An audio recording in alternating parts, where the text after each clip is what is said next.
This is A's Cast Live, your comprehensive look at the Oakland Athletics. And the pitch is swung on, hit the right field, hit deep. Whitefield going back at the track, over his head, and over the wall. Do you believe that? And 29 other MLB clubs. Ramirez with a drive to deep right, away back, goal! Yohei gets a bomb out there by the Rocks. And boy, oh boy, this third inning is now showtime. It is a Judgian blast. All rise. Here comes the judge. Join us as we take you inside the baseball universe, from humidors to spin rates to game-changing moments. We have you covered. Spend your afternoon with us next from the town, only on A's Cast Live. Here's Chris Townsend. I don't know what everybody was talking about. Everybody's talking about it was going to rain. I'm starting to worry about if I need sunscreen right now. The sun is so hot. It's a beautiful day here at the Coliseum. If you look over my right, that is the tarp. It is off the field. It's blue skies right now. I'm sure when the sun goes down, it's going to be a little chilly. But right now, the sun is out. Batting practice is about to start. And it's a beautiful day here at the Oakland Coliseum. And it is our first look at the Seattle Mariners. They're going to be in town. Martín Gallegos from MLB.com is going to be here at 4:15. Aaron Goldsmith, play-by-play and friend of the program, play-by-play for the Mariners, is going to be here at 5 o'clock. And then maybe, just maybe, an A's player. That's what we're hoping for. We're going to have Drew Rosinski tomorrow, which is the first time we get the chance to catch up with him. He was very good at eluding us at spring training, but he can't elude us all year long. Yeah, well, he's got a rebound because that first start obviously was it's been a rough start of the year for him. As we mentioned, for a starting pitcher to be out that long with a hamstring, I can't wait to ask him, how frustrating is that? I mean, it's one thing if you're talking about shoulder, elbow, oblique, or something, to talk about a hamstring for over a month to have, because obviously it was huge for him to sign and come back from the KBO, where he threw the ball well in the KBO. And it's one thing that we have heard a lot from our general manager, David Force, about, the big reason to sign him was a veteran guy and a guy that was going to throw strikes. And obviously this is a team right now that needs some innings and needs somebody to throw strikes. I potentially will get into that today, as there is right now a panic for teams. Don't need a panic button. That when they're thinking about their playoff hopes, and after a month, because now we're a month in, right? Now you start to see the articles a month in, how the new rules working. A month in, what does your team look like? A month in, what are your strengths? What are your weaknesses? And teams that are thinking man, we may need some pitching, may need some starting pitching. Where are you going to go? Pitcher's Depot is not open right now. You go to Pitcher's Depot and you go down the aisle that says starters, like you're at Home Depot, but you're Pitcher's Depot. There's nobody there. There's no, you look at the teams that are not good teams, they're not going to have, as of right now, really not going to have guys they're going to be out there to you to trade for. So starting pitching is slim pickings these days. We can get into that. I heard a great conversation earlier today on Baseball Tonight, Buster Olney, and what he's hearing as he goes around the league. And that whole tipping point thing I talked about, where we talk about the bullpen taking over and throwing too many innings and how we're grooming pitchers, is really starting to catch up with teams as they're struggling to find starters who can get them innings. Well, if your team is struggling, what are you going to do with your team that you need to go trade for it? Yeah, there's not very many the starting pitchers that you could go out there for, like a Lucas Giolito or someone like that. I mean, he's not having a good start to the year for the White Sox. I mean, we just heard, I don't know if you saw it or not, Carlos Rodon's trying to come back from a back, and I think it's an oblique injury. Has not pitched. He tried to pitch yesterday, and he's had pain in his back. He thinks this is going to affect his mechanics, so he's still not pitching. We saw two guys today are going to have Tommy John surgery. Herman Marquez of the Rockies and our old friend Lou Trevino is having Tommy John surgery. How's DeGrom? DeGrom's on the injured list with, what was it, a forearm strain or elbow tight? I can't remember what it was. How the Astros doing? Garcia just went on the injured list. Urquidy. I mean, we're teaching guys to throw harder. We're teaching guys to have unbelievable spin rates and what they can manipulate a baseball. You know what the one thing we're not teaching them how to do? Stay healthy. Throw. We can't really teach to stay healthy, but they can't figure out how to keep them healthy. Can't keep them out, how to get them on the mound to actually these great gifts. I wonder when it's going to be. You know what? Look at Sonny Gray as a great example. Sonny Gray is not throwing as hard as he used to. Not even close. Sonny Gray is pitching. Sonny Gray is having a very good year. Very good. He is learning how to pitch. He's not blowing people away. When he came out of Vanderbilt and he showed up here, he was, I got great stuff. Stephen Vogt, who we're going to have the program on Wednesday, tomorrow. Tomorrow, yeah, he's right there. Stephen Vogt, I remember catching him going, Sonny Gray, you didn't know the movement was so natural and crazy. You didn't know where it was going. But Sonny Gray, it was balls to the wall, man. He was bringing everything he got. Well, throughout time, didn't work in New York, didn't work in Cincinnati, a little bit, and then now is in Minnesota. But Sonny Gray, as he's getting older, is getting better with less velocity. Funny how that works. Huge note today, Aletmus Diaz on the 10-day IL. Nick Allen is back. I just spoke with Nick Allen before we came on the program. Feels great. Says he feels the best offensively since 2021. Said he went down, worked on some things, and he's got his game back. And I said, well, the time is now. Like, if you hit it all, you're not going to go back again. You're not going to Vegas. If you come up and hit and play defense, and I'm not expecting a big bat, I just mean something. Give the team something, because as of right now, you know, Brent Rooker being the player of the week, his numbers are off the charts. The American League Player of the Week, 417, a 1,628 OPS, 5 dingers, 11 RBIs in the last 7 games. He leads MLB this year with an OPS of 1,245. But you just go down the line of where the A's aren't home runs, where they aren't runs. They're not in the bottom pack. The offense isn't the issue. The issue is pitching, and the issue is defense. Now, I wanted to do something today. Let's see if I have enough time. I want to explain something because I had 2 cuts from a game, the last game for the Athletics, and then, of course, that would be Sunday, and then the game yesterday at Yankee Stadium against the Indians. And what was your reaction? Sack bunts. Well, one wasn't a sack. Well, yeah, Kevin Smith was a sack bunt. What was the Rosario one? I didn't get a chance to hear it. The great Ray Jensen got that for me. What was that one? Ground out? I want to prove my point. I want you to first play. Let's go back, because right now we're building teams that are based off how hard you hit the ball. Right? We're barrel rate. How hard? How many times you hit the barrel? How hard you hit the ball? We got to hit it hard. Everything about hitting it hard. Exit velocity. And they talked today.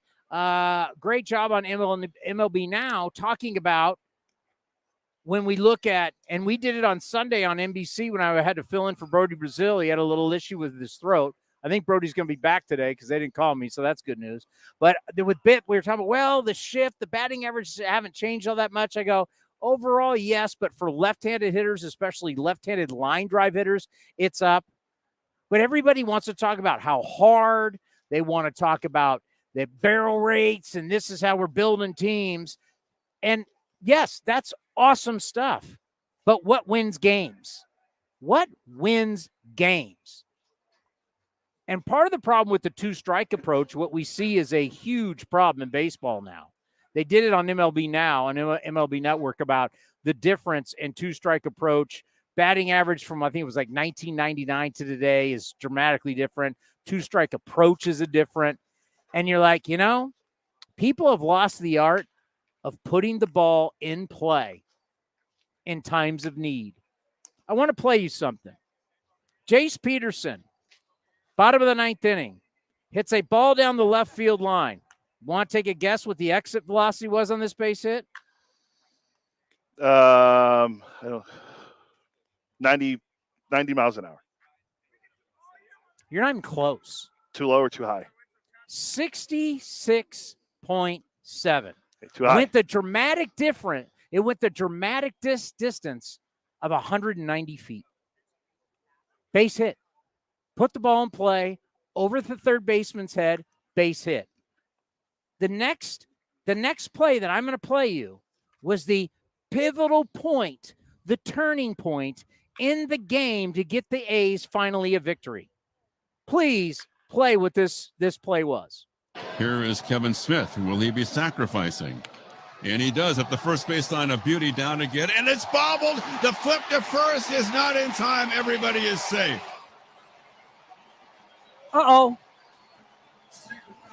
Sacrifice E3 on Reynolds at first. On a bunt toward first by Smith, bobbled by Reynolds, tried to flip.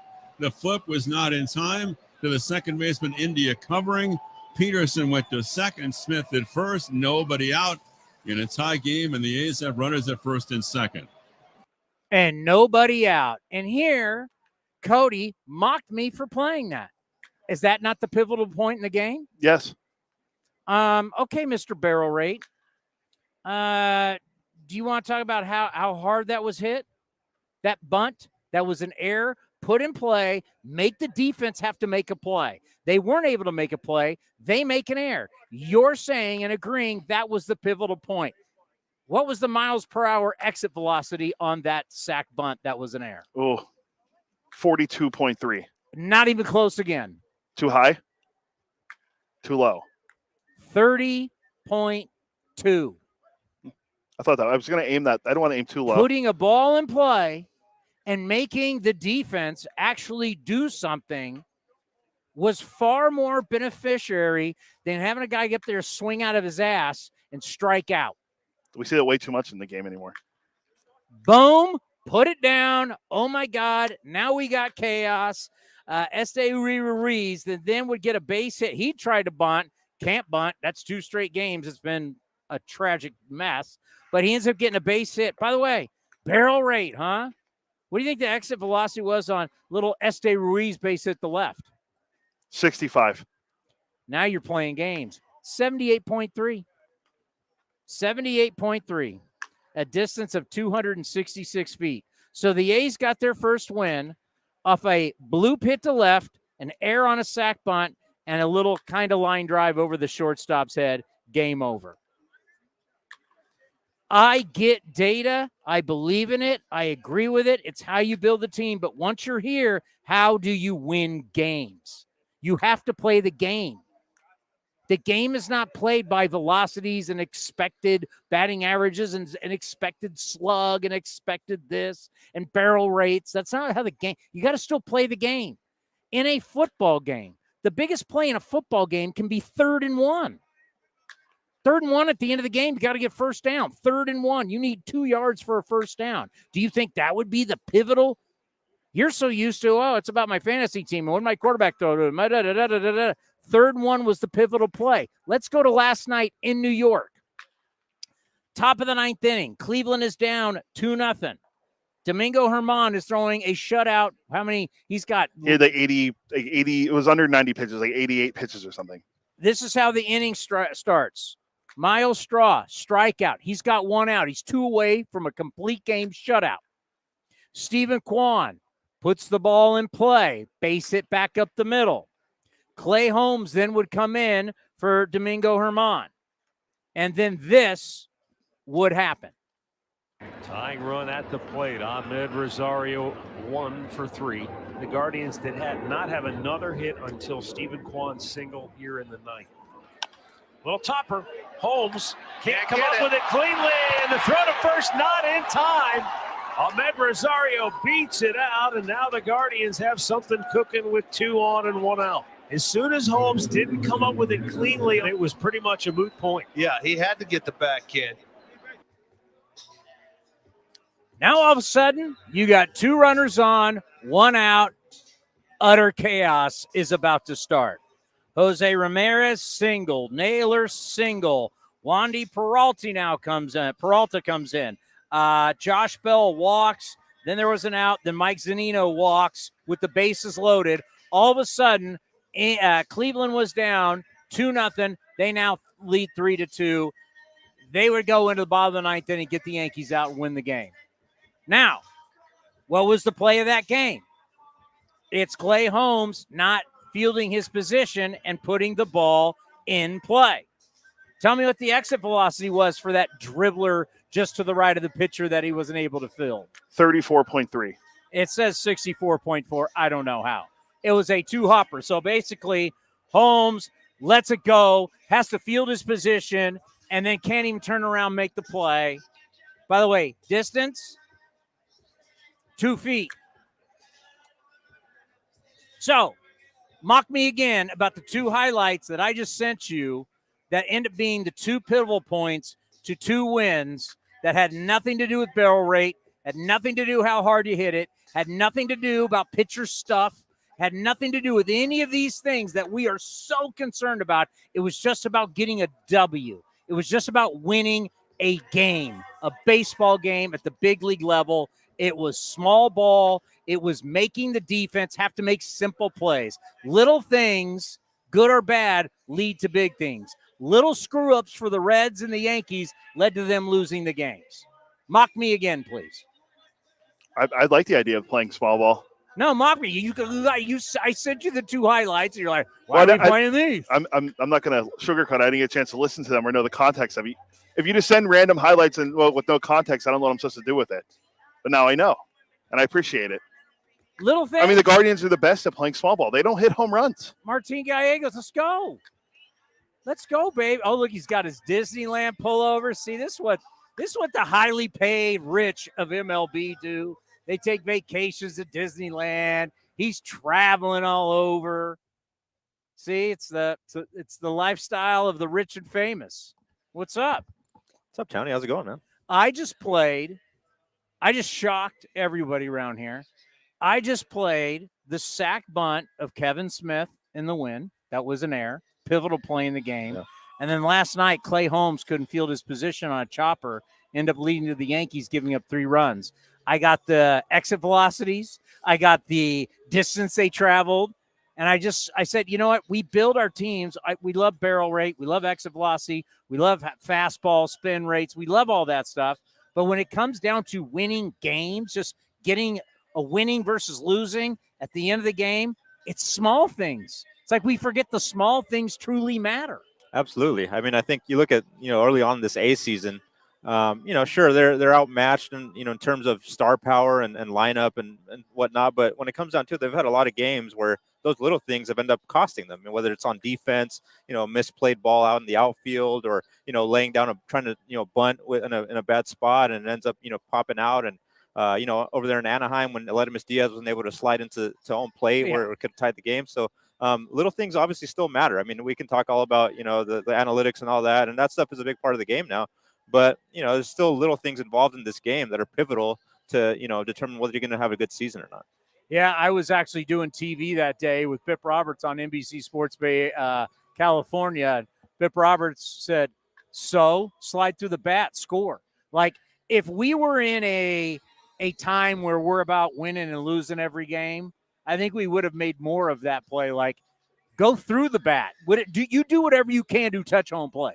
Yeah, no, that was a pivotal play. I mean, you look back at the replay, the bat is, lying there. It's difficult to tell, should he have slid head first or you slid, feet first. But obviously, not sliding at all was a huge play in that game. I mean, the momentum could have shifted in their way, and they ended up losing. And that was a tough one. I mean, that's probably one of the more painful losses of the year. They've had a lot of losses, and, that was one where they felt like they had a really good shot to win, and they ended up coming out on the wrong end of it. Before we start talking about Mason Miller, this story about Brent Rooker, you and I in the press box the other day had this, we were kind of joking around about the All-Star game. Somebody will be an All-Star, but, I mean, you start looking, he's the AL Player of the Week. You start looking at his overall numbers. Let's just be honest. Brent Rooker has earned the right to play every day. He's earned the right to hit third, and it's no joke what he's doing. No, I mean, it's going on a month now. I mean, you can call it a small sample size, but it's a month. That's a pretty solid, showing there in the first month. And, it's not just he's the best A's hitter. You look at the numbers, it's him and Matt Chapman pretty much on every level. You look at, WRC plus, OPS, slugging percentage. He's at the top everywhere. So he's just a tremendous hitter. Yeah. And, it's been remarkable. I mean, you look at, where he came from. not getting a lot of shot to play in the big leagues these last 5 years. He's always went off in the minor leagues, first round pick. So we knew he had talent, but he really just needed that shot to play every day in the big league. He's finally getting that in Oakland, and he's taking advantage of it. Yeah, you think about this is a bad season. There's no question about it, but you can take advantage of these type of situations because Brent Rooker on a good team was never making the team. The fact that this wasn't a good team and he got a chance, I mean, it's a chance of a lifetime. It's like seizing the moment in your life.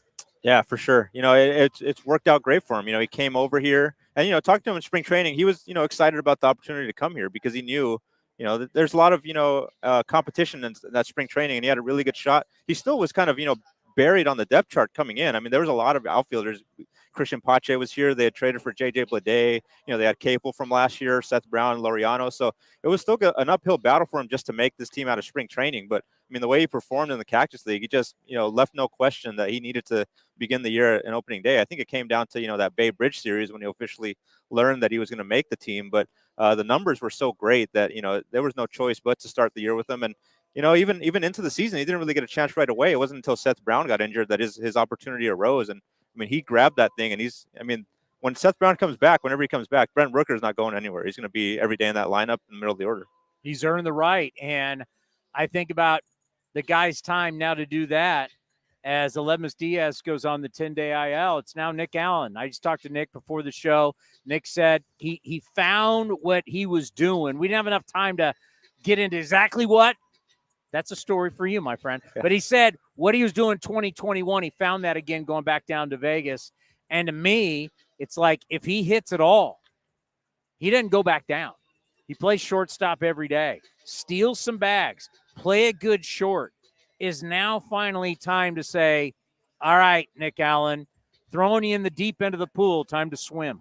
Yeah, well, he's going to get that chance. We just talked to Kotze before the game, and he said Nick Allen's going to play every day. While he's up here, he's going to play every day and get a chance to, show those improvements that they wanted him to work on in the minors. I was talking to Nick Allen briefly in the clubhouse before the game. He said these last 3 or 4 games, before he got called up, were the best he's felt, all year. And you mentioned it, you talking to him about 2021 feeling, as good as he did back then.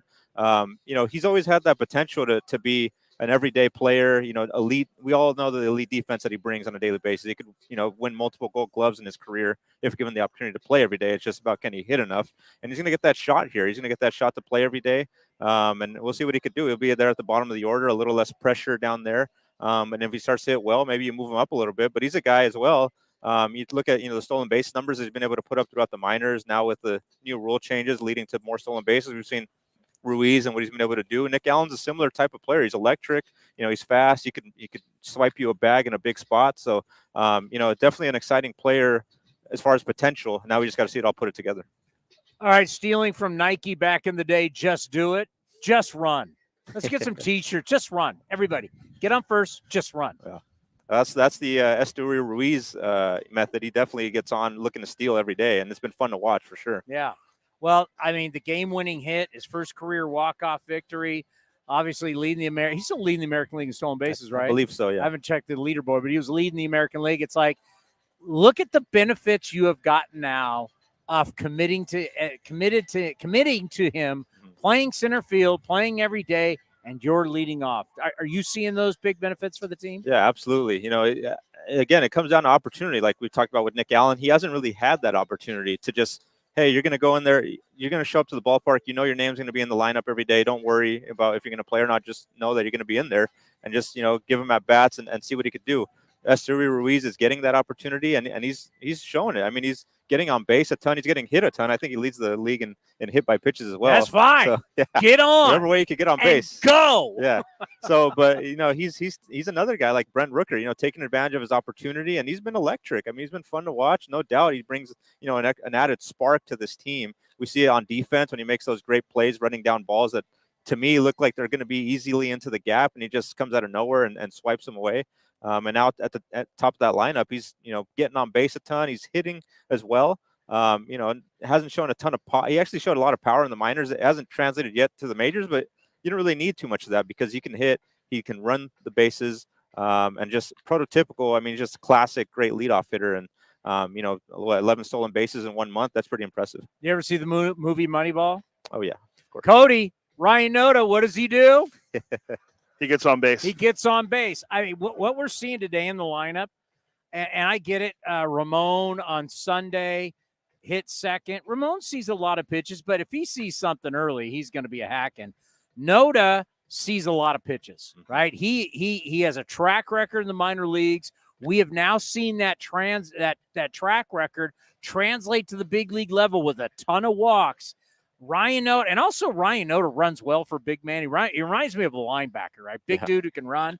But, I mean, do you see Noda really being the perfect fit, especially when a right-hander's pitching, to hit behind Ruiz, to let Ruiz do what he does? Absolutely. I think he's perfect for that number 2 spot behind Ruiz. Gets on base. Ruiz gets on base, allows him a chance to steal a couple bases. He's going to take pitches every time he's up there, and he's drawing a lot of walks. Another guy who's taking advantage of his opportunities. I think his on base percentage was close to 400 not too long ago. So he's drawing a ton of walks, and the A's are trying to kind of figure out a nice little top of the order there with Ruiz at the top, Noda number 2. Rooker somewhere in there. Seth Brown, when he comes back, I'm sure he'll be somewhere in there along with Rooker.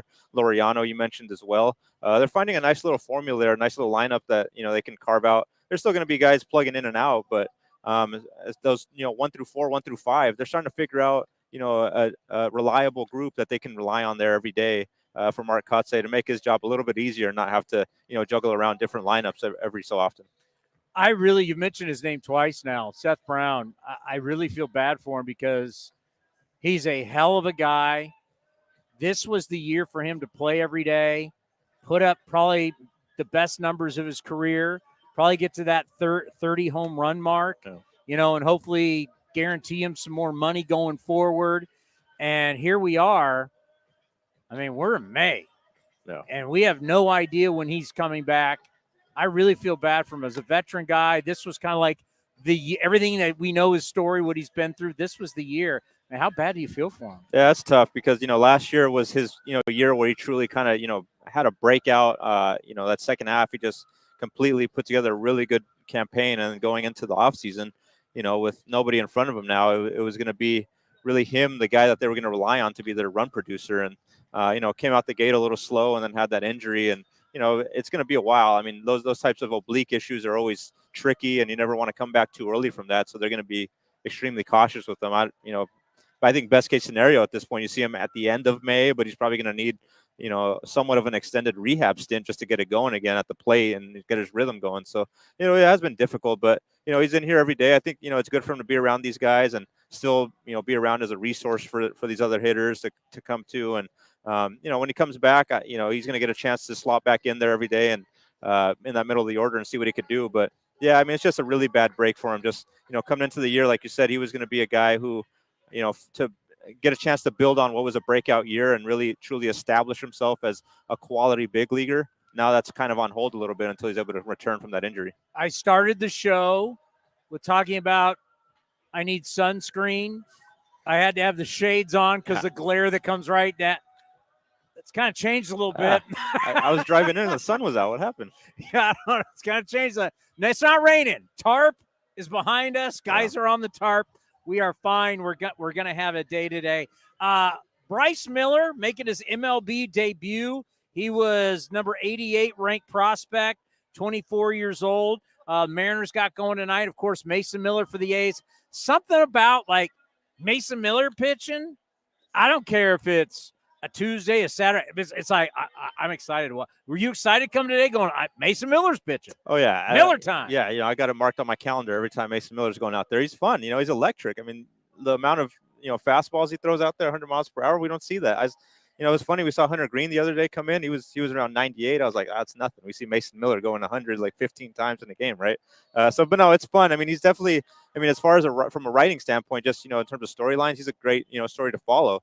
Just see how he kind of navigates through his first chance in the big leagues. Obviously, not a ton of minor league experience at all. So he's kind of learning how to become a major league player at the big league level. And that last start he had in Anaheim was interesting because he came out that first inning and was just getting rocked. He used, the Angels were on his fastball. They knew what he was going to do, but he regrouped. He got out of that first inning. He almost didn't. The bullpen was going, but he got out of it and then came back. And I think he retired 9 of his last 10 or 10 of his last 11 to finish that outing. And, after the game, he talked about, just kind of learning in game that, hey, the stuff that I was doing in the minors that I was able to get away with, that's not going to happen here. I need to, come up with, better game plans and be able to adjust on the fly. So it's interesting to just see how he's kind of adjusting to the big league level in such a short amount of time. And just, it's going to be fun to see how he grows at this level, because, he's going to get a chance as long as he can stay healthy. I don't think he's going to go anywhere. He's going to get a chance to grow here at the major league level, and he's going to go out there every fifth day and get a chance to start against some really good big league teams. Yeah, I'm not impressed by Hunter Green at all, because so you got Mason Miller, who's averaging 99 miles an hour on his fastball, 2 starts. That's the most this year. Hunter Green's just at 98.9. Yeah, blowing way past him. I mean, that kid's impressive. And they're both great stories, but obviously that's for a different time with Hunter Green. Just everything that when you think of Mason Miller, his story is pretty remarkable at an older age, being diagnosed with type 1 diabetes, juvenile diabetes. I talk about it. My daughter is type 1. Just kind of knowing, I've talked with him a little bit about his journey and just to how everything changed in his life. He's an unbelievable story. He's like perfect for you. Oh, yeah. And MLB.com. No, he's a writer's dream. It's a great feature story. I wrote a little bit about it that day when he debuted here in Oakland. His parents were in town sitting right over here in front of us. And, they were excited. They were emotional. And it's really crazy. I mean, to think of where he was just 5 years ago, I think it was like, 160 pounds, throwing like, 89 miles per hour, at a Division III school. Nobody thought, 5 years later he would be pitching in a major league game against, great hitters and coming up and throwing 100 miles per hour. It's just, it's like a movie. It's a movie waiting to be written. And, there's a lot of fun times ahead for him. I know the A's are going to Pittsburgh soon, and he's from the area. I grew up a big Pittsburgh Pirates fan, so maybe he'll get a chance to pitch at PNC, and that'll be a whole nother great story for him, because I'm sure he's going to have a ton of family and friends out there. Actually, he told me that he's had a bunch of family and friends already buy up tickets. So regardless of if he pitches there or not, he's going to have his whole crew out there in Pittsburgh. So really a fun story to follow throughout the year. Reason why I'm looking around, and that's one of the great things about how we're the only show in baseball that does this. I don't think a lot of A's fans understand we're the only show that's on the field. Do you see any, when you travel around, do you see any other shows on the field? I've only seen this one, Tony. All right. So behind us was you saw Shintaro Fujinami and his crew roll by, where you've got the bag, you got the kind of like the briefcase with the weighted balls. He's got his therapist. He's got his translator. You have all this. That all seems to work when you're throwing the ball well. When you're not throwing the ball well, what kind of look is that? It's the grind for him right now. And I know it's tough for him being here, because I think he, coming into the season, I think he was uncomfortable with the A's kind of, I think he was grateful for it, but at the same time was uncomfortable with them kind of shifting their whole method of doing things to him, having to, make the other starting pitchers adjust them, pitching every Saturday. And, I think he just wants to be seen as like, one of the guys, and not, this, different attraction on its own. And that didn't work out for him at all. That's interesting, because we talked about his first start against the Angels. Shohei Ohtani's here. He's a global superstar. The amount of media from the Japanese side that's following Ohtani. They made it a circus, right? We're giving away T-shirts. We've flown his mother out here. It's in his deal that he gets X amount of flights for his family out here. It was a big to-do. I agree. I would agree with him. It's like, he's the kind of, he's not coming in as a Japanese star. He's not coming in Ichiro. He's not coming in Ohtani. He's had his struggles over there. Yeah. He's been put in the bullpen before. I would agree with Shintaro. I'm glad you said, I didn't know that. I agree with him. He just wants to come fit in. We didn't do that. We went, you're pitching Saturday. We're highlighting it's you on Saturday. We kind of, and understandably, it's a business. We want to make money. But from a baseball side, this probably wasn't the best way to go about it. No, I mean, most of those guys, like you mentioned, who come over from Japan, the Suzuki's and all that, they're finished products, when they come over here, and he's definitely not a finished product. He's still, obviously, we've seen it in each of his outings with the command issues, and then even in the bullpen here, that last bullpen outing wasn't great for him at all. He walked a lot of guys, and he's still trying to figure things out as a pitcher, and it's hard to do that at the highest level, in MLB.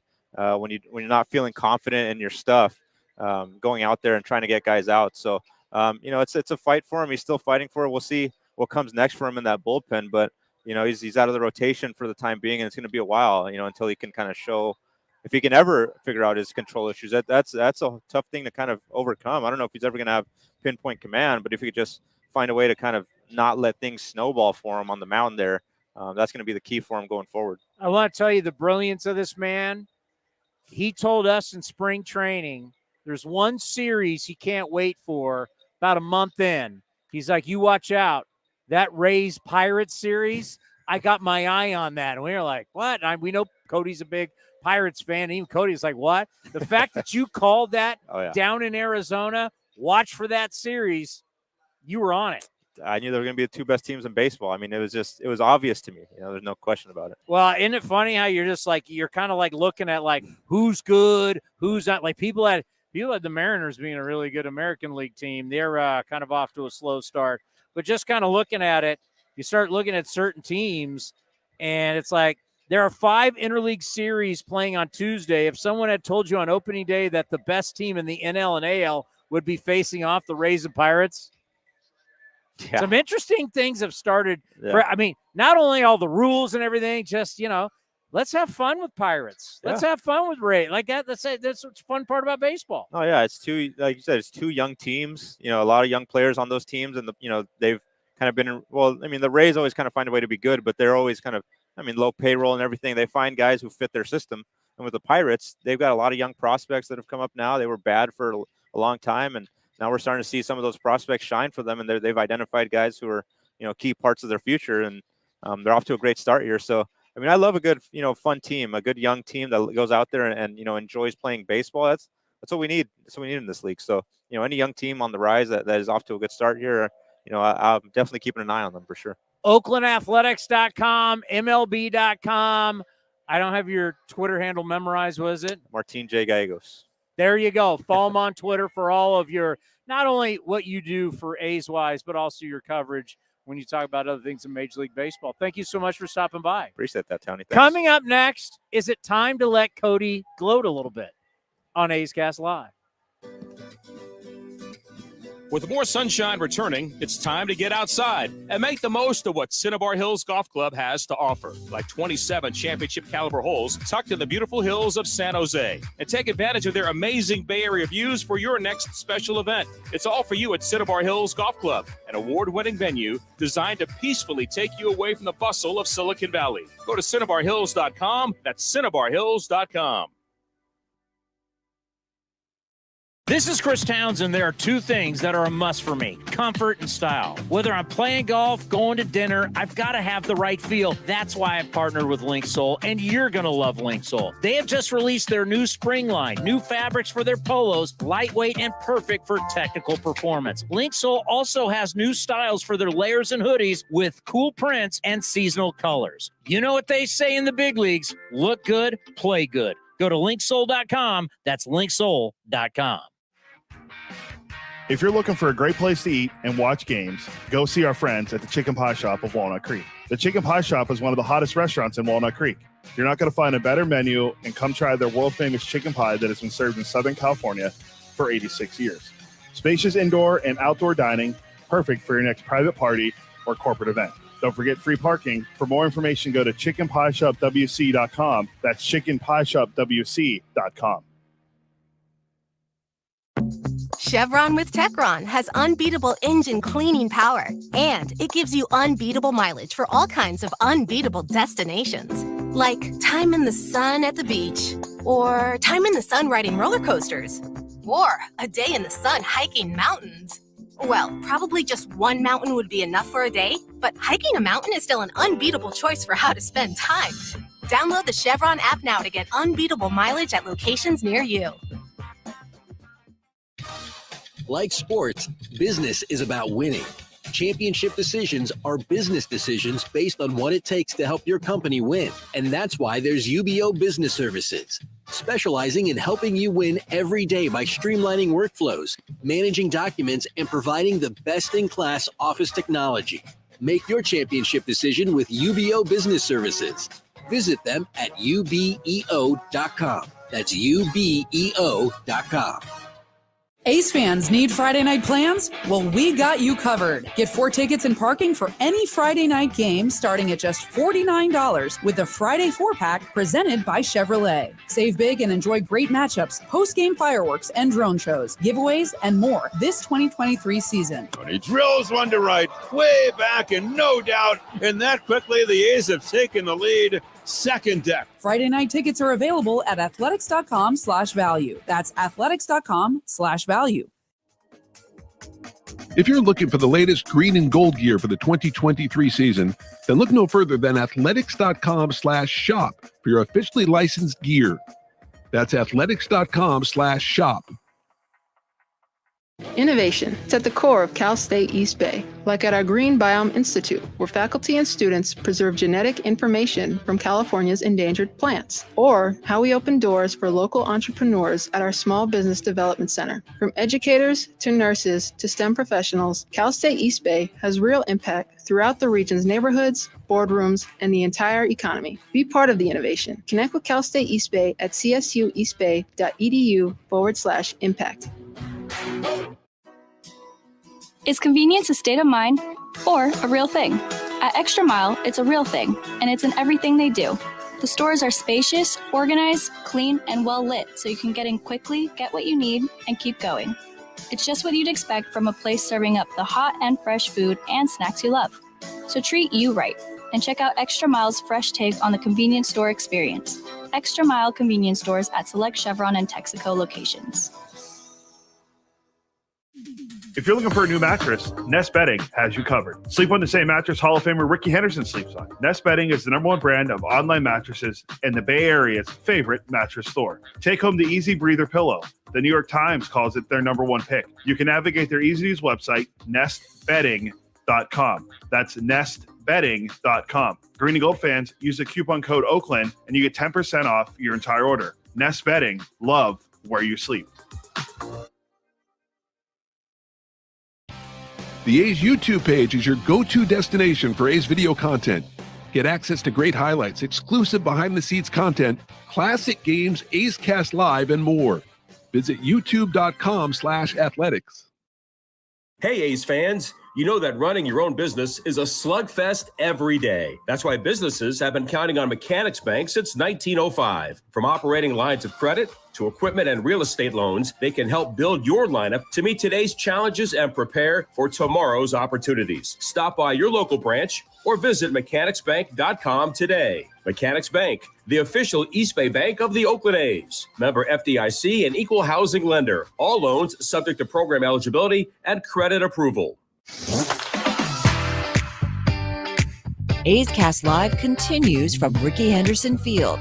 Here's Chris Townsend. Well, just like, on cue, those damn Mariners come to town, and here comes the rain with them.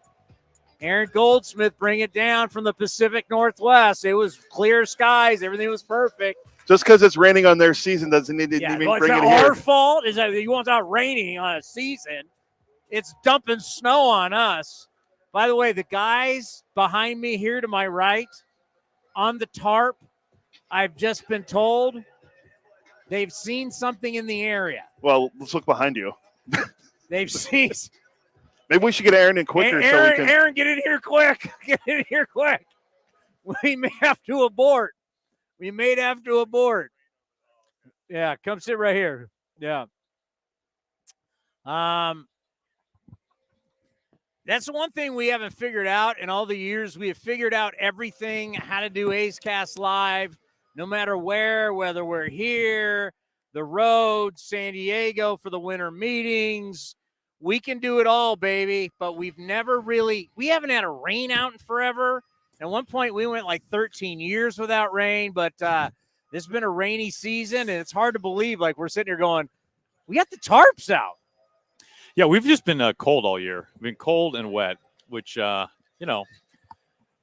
not Mariners baseball, but it has been for the first month or so. So this is not – we do not appreciate the tarp situation here. I apologize. It's all right. Yeah, you're supposed to come here and at least – it can get cold, but at least have a little sun. At least a little sun, yes. Pretty good. Went out to Alcatraz yesterday, though. No rain. My first time, I've been coming here for 10 years and I've never been to Alcatraz before. It's an experience. It was pretty cool, man. I really enjoyed it. It was a fun time. Can you imagine being out there, sentenced to life, and you can hear people partying? Yeah, in San that was. Francisco? We were talking about that. We were talking about that on the ferry ride back home. That was a really cool, sad, but really cool part of the whole thing. It was a great experience. It's about time I got out there. It's good to see you, man. Yeah, how is everything? Doing very well. Mariners are not limping into town, but it's been a tough start for the Mariners. But I had a big win the other day, and it made a flight from Toronto to Oakland a lot better. That's for sure. No doubt. Well, I've been watching your guys' broadcast, and it's just pitching's still pretty good. Sure, yeah, absolutely. Offenses, you're not really in the top 15 in major categories. Just the offense just really hasn't gotten going. No, that is kind of a Mariners thing. It seems like a lot of years it takes the M's some time to get some traction. If you go and look at the years in years past, the one thing I think that is encouraging for the Mariners is they have basically been in every game with only truly a handful of exceptions, which I think the encouraging thing is, to your point earlier, the Mariners have had a number of significant pitching injuries, both to their rotation and their bullpen. Their offense has not found consistency whatsoever early on, and yet they're not getting boat raced by people. They're in games. They've lost a lot of one-run games, which is typically the Mariners' kind of bread and butter. Yes. So that has been very strange to see the Mariners on the other end so often in those games. So I think that the optimism there is that, hey, if they can get the bats at least firing 3/4 of the way, you're going to start winning some of those games. That's what they're certainly thinking. Nothing in our game, and really in all sports, ever stays the same. 9 one-run losses for the Mariners leads MLB this year compared to 67 one-run wins in 21-22. So it's like it's tough to as they say, starts to even out. Unfortunately, that's kind of starting to happen for you guys. Yeah, most wins, best winning percentage as well in one-run games the last 2 seasons. And yes, there is a level of luck involved, right, when you're talking about a close game late.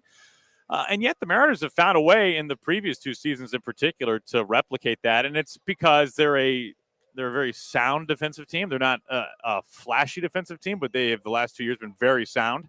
And they've had, as you know very well, they've had one of the game's very best bullpens, and they can match you up as well as just about anybody in the game. So you add those 2 factors in, and the Mariners have had just some kind of crazy chaos ball, like Mariners are down by 2, a guy draws a walk, a guy gets hit by a pitch, and then a guy hits a 3-run bomb. Like, it's just strange things happen with Mariners baseball late in games the last couple of years, and you can't overlook that it has kind of been a wonky part of it. Well, I just, getting ready for this series. I mean, you're still top 10 in starter ERA, sure. Overall ERA, bullpen ERA. So the pitching is still there. And one guy I want to talk to you about, because guys that are top prospects, they don't ask for all of the, can't wait to see this guy. You're the future. My God, somebody's got to be Griffey. Somebody's got to be A-Rod.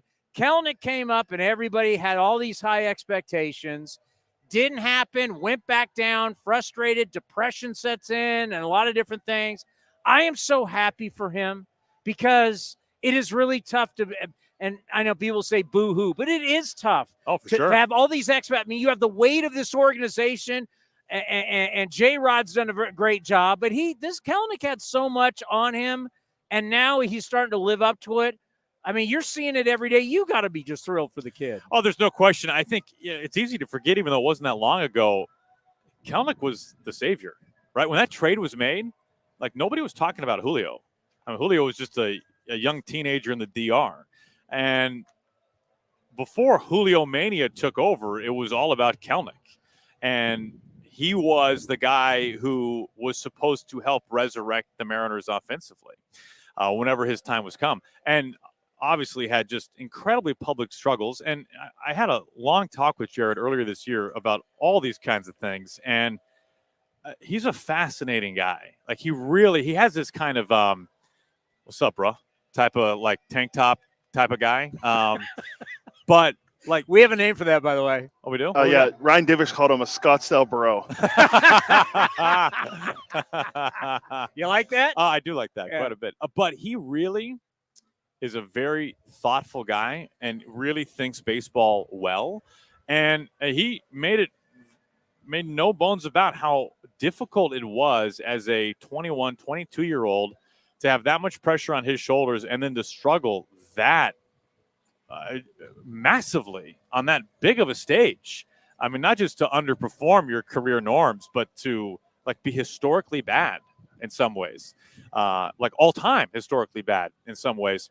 And yeah, mental skills coach. He hired a private mental skills coach last summer, which he's done a lot of work with. He completely overhauled everything, as a lot of people now know, over the winter. And he has two things that he focuses on now at the plate. Be able to be on time to catch a fastball in the front of the plate, and don't chase outside of the strike zone. Which sounds really simple, but he's stuck with a plan. He is hitting the ball insanely hard. He's hitting the ball to all fields. He's homering to all fields. And you know what? He looks like the guy who was taken 6th overall in the draft. Like, that's what he looks like now. I mean, he's a physical specimen, and now the play is backing up everything that so many scouts for so many years saw from him. And in terms of the mental skill stuff, one thing that he said that I'd never heard a player talk about before was he has convinced himself that, like, if he goes 1 for 4 with a double and he strikes out 3 times, he convinces himself that the double is worth more than the 3 strikeouts. Like, that is how he keeps it going. Because, as we know, you fail all the time in this game. You fail far more than you'll succeed.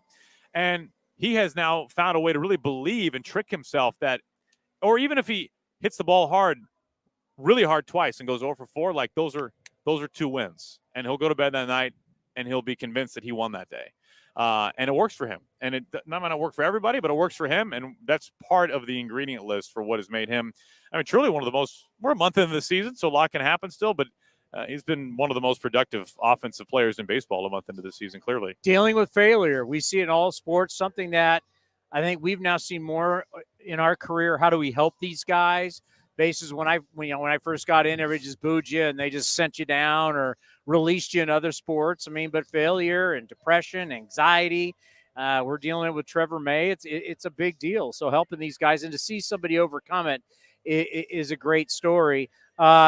Just how is it? Last time we were talking last year, fun differential. Mariners in the playoffs for the first time since 2001.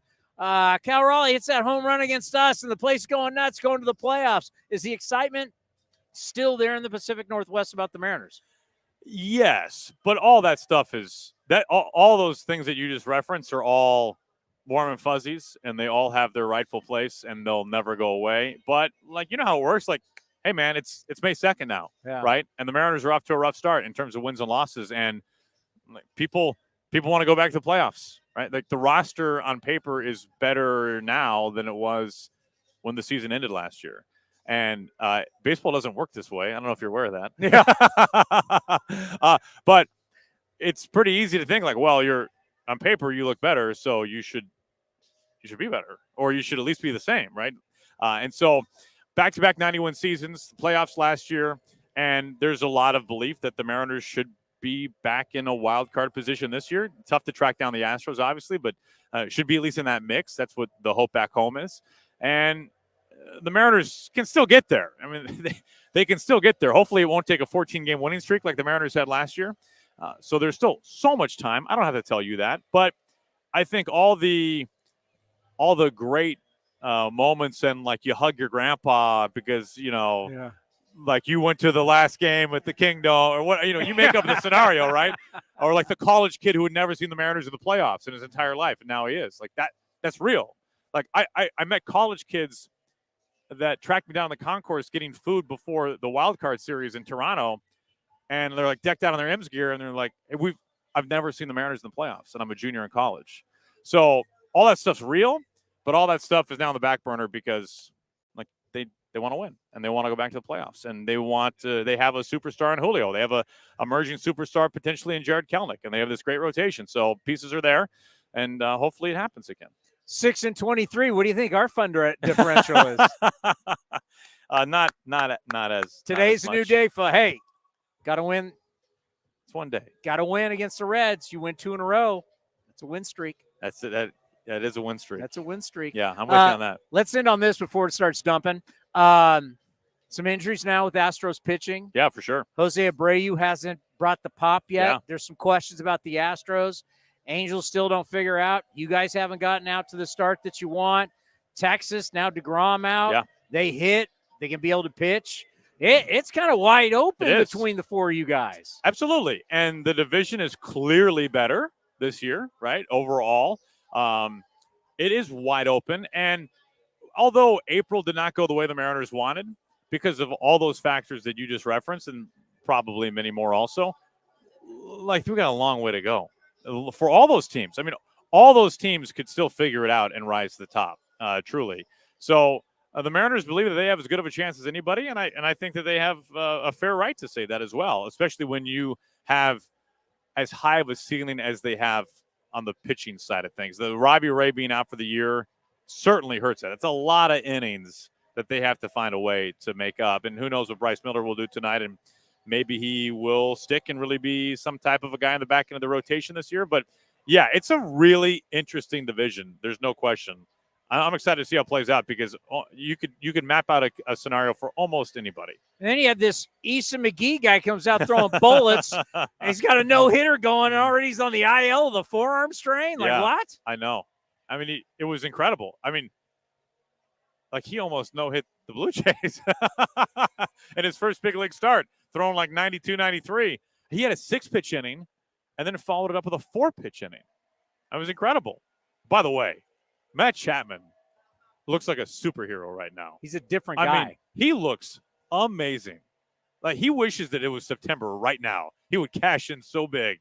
I mean, he is on everything, and he is hitting everything 105 or more off the bat, man. He is just crushing the baseball. Came with the Mariners' expense, but from a baseball fan standpoint point of view, and I mean, everybody who watches Matt Chapman plays has to love watching Matt Chapman play, especially defensively.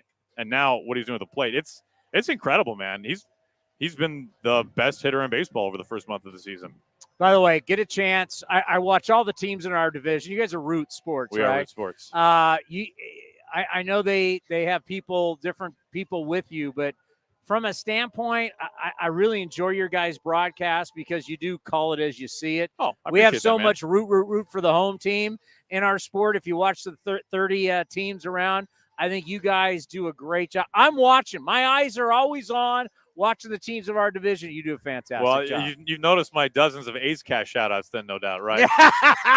I've been waiting. Like, hey, I go on this great show. It's called A's Cast. Check them out, A's Cast. Well, it's very kind of you. That means a lot. Thank you so much. And I can't keep you in the rain with that hair. I know. Well, I'm on radio today, though, so it's like, but yeah, I didn't bring any backup products, so it could be messy. Hey, and I can't put it in a man bun. Isn't that? I mean, that's like Seattle, isn't it? He'd fit right in. Yeah, he'd fit right in. That'd be amazing. It's incredible. Well, you have a great call. Hey, man, it's great seeing you. It's always great to have you on the program. Absolutely. We got more coming up next, hopefully here on A's Cast Live. This is Chris Townsend. There are two things that are a must for me: comfort and style. Whether I'm playing golf, going to dinner, I've got to have the right feel. That's why I've partnered with Linksole, and you're going to love Linksole. They have just released their new spring line, new fabrics for their polos, lightweight and perfect for technical performance. Linksole also has new styles for their layers and hoodies with cool prints and seasonal colors. You know what they say in the big leagues: look good, play good. Go to linksole.com. That's linksole.com. Chevron with Techron has unbeatable engine cleaning power, and it gives you unbeatable mileage for all kinds of unbeatable destinations. Like time in the sun at the beach, or time in the sun riding roller coasters, or a day in the sun hiking mountains. Well, probably just one mountain would be enough for a day, but hiking a mountain is still an unbeatable choice for how to spend time. Download the Chevron app now to get unbeatable mileage at locations near you. This is Chris Townsend, and if you're looking for a great place to eat and watch games, go see my friends at the Chicken Pie Shop at Walnut Creek. The Chicken Pie Shop is one of the hottest restaurants in Walnut Creek. You're not going to find a better menu, and come try their world-famous chicken pie that has been served in Southern California for 86 years. Spacious indoor and outdoor dining, perfect for your next private party or corporate event. Don't forget free parking. For more information, go to chickenpieshopwc.com. That's chickenpieshopwc.com. If you're looking for a new mattress, Nest Bedding has you covered. Sleep on the same mattress Hall of Famer Ricky Henderson sleeps on. Nest Bedding is the #1 brand of online mattresses and the Bay Area's favorite mattress store. Take home the Easy Breather pillow. The New York Times calls it their #1 pick. You can navigate their easy-to-use website, nestbedding.com. That's nestbedding.com. Green and Gold fans, use the coupon code Oakland and you get 10% off your entire order. Nest Bedding, love where you sleep. Thanks to the Xfinity 10G network, my little brother's friends won't leave our house. When I was their age, internet with basically no interruptions was a pipe dream. You sound like my grandpa. Now through April 23rd, new customers can get 200 megabit Xfinity internet during our limited time Xfinity 10G network launch celebration for just $25 a month for 2 years. Go to Xfinity.com/10G, call 1-800-XFINITY, or visit a store today. Requires paperless billing and autopay with stored bank account. Restrictions apply. Taxes and fees extra. After promo, regular rates apply to internet service and devices. Actual speeds vary. Hey, Billy, this deck is great for getting everyone together. Thanks. We're really enjoying the outdoor space, especially on a day like today. What's the material? Humboldt Redwood from Ashby Lumber. They gave us a great deal, provided us with a quick quote, and we couldn't be happier. We even found a great contractor through their online contractor directory. Don't miss a day outdoors. Visit Ashby Lumber in Berkeley or Concord to see our stock of naturally strong, naturally beautiful Humboldt Redwood. Find out more at ashbylumber.com for all your building needs. Ashby Lumber. Innovation is at the core of Cal State East Bay, like at our Green Biome Institute, where faculty and students preserve genetic information from California's endangered plants, or how we open doors for local entrepreneurs at our Small Business Development Center. From educators to nurses to STEM professionals, Cal State East Bay has real impact throughout the region's neighborhoods, boardrooms, and the entire economy. Be part of the innovation. Connect with Cal State East Bay at csueastbay.edu/impact. Humanity has accomplished a whole lot so far.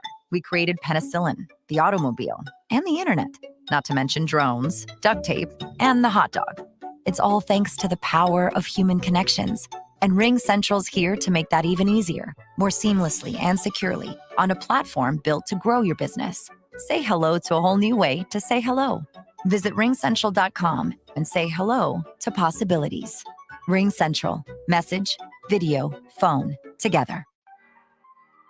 When Northern California businesses need some pop in their lineup, they call the bank rooted in the East Bay, Mechanics Bank. Since 1905, Mechanics Bank has been helping Bay Area and Northern California businesses find success and perform at the top of their game. See how they can make a difference in your business today. Call or stop by your local branch or visit mechanicsbank.com. Mechanics Bank, the official East Bay bank of the Oakland A's. Member FDIC and equal housing lender. Spring is here and summer is right around the corner, which means two things: golf and special events. Hi, Vince Cotroneo for Cinnabar Hills Golf Club in San Jose. First, enjoy the best of Bay Area golf with 27 holes of championship caliber play. Then you'll agree it's the best place to play in Silicon Valley. And two, with its award-winning venue, let Cinnabar Hills cater your upcoming special occasion, including weddings. Enjoy all that Cinnabar Hills has to offer: great golf, food, and incredible views of the Bay Area. Learn more at cinnabarhills.com. That's cinnabarhills.com. Unlock offers and receive exclusive in-game features by downloading the MLB Ballpark app for iPhone and Android today. Plus, get the latest information on game times, schedules, and more. Streaming from the town, A's Cast Live continues with Chris Townsend. We're in like a little bit of a holding pattern right now, as we still got the guys hovering around the tarp. They're ready to jump on it at any minute. The Mariners, as of right now, are not taking BP. They're just taking ground balls, which is not anything out of the ordinary. We'll see when they're going to take BP, but we just got our fingers crossed. We're going to have heaters in the dugouts tonight. Once the sun goes down, will be interesting. It's May 2nd. Not December 31st. It's cold here in the beginning of the year. It always is. It is cold. We're right off the San Francisco Bay. It's cold year-round. Our best weather is October, November. That's it. Yeah. Go watch baseball games in San Francisco in July while the rest of the country is enjoying warm, hot, humid July 4th weather. and they got beanies and scarves on in San Francisco. And it's San Francisco. It's the San Francisco Bay Area. If you live on the Bay, it's cold. It's reality. And we're not that far. Hell, the field is below sea level. We're not that far from the Bay. I say it doesn't get this cold in San Jose. Just checking the scores on the games going around. You wanted me It's a to whole different ball game. Yeah, well. I mean, I know 49er players that used to talk about when they would drive we're talking about old 49ers. Now they all stay in a hotel and they bus in as a team. They don't allow those guys to be hanging out the night before the game. But back in the old days, 49er players driving into the stick would look at the bay and see where the tide was. Smart. And the tide would tell you whether the turf was going to be a sloppy mess because the tide changes every 12 hours. So they knew by when they were driving in for a 1 o'clock game how high up or how low the tide was, how the field was going to be, what kind of spikes they had to have in their cleats. 49er players knew that by just driving up, they'd realize, oh, boy, it's going to be a sloppy one today. No matter what the weather was, it was all about the tide when you're below sea level. By the way, I think the Mariners are going to start taking BP here. All right. Good news. Going to keep the rain out. Go ahead. I want you to gloat, even though you're down 1-0 right now in the top of the fifth. Aren't there guys on second and third with nobody out? Top of the fifth, Always down one 1-0. Go ahead. Pirates, the number one team in the National League against the number one team in the American League. Well, the Pirates haven't played anybody, so they're not the best team they're not the best team in the National League. They haven't played anyone. You play who they tell you to play. They haven't played anyone. They haven't beat anyone. They just they just won 2 out of 3 against the Nats. The Nats aren't any good. Let me preface this by saying I'm tired of hearing that because the Pirates. Last time I checked in the draft, where are they picking? They have the number 1 overall pick in the draft. So if you're telling me the Pirates were supposed to be good this year, and you're telling me we're playing the schedule game with a team that lost 100 games last year, it's such a boring and tired narrative. Tired of hearing it. But what they're doing right now is great. They're getting, how can I put this? Unexpected pitching performances from Vincent Velasquez, this is what the Pirates did before when they were good. When they were coming through that rank in 13, 14, 15, they signed a bunch of reclamation projects and made them good. A.J. Burnett, Francisco Liriano, Vance Worley was a guy. Now they got Vincent Velasquez. Mitch Keller's turning a corner finally because he looked like he was going to be an ace. Jack Sawinski leads them in WAR, and he leads the league in slugging, I'm pretty sure.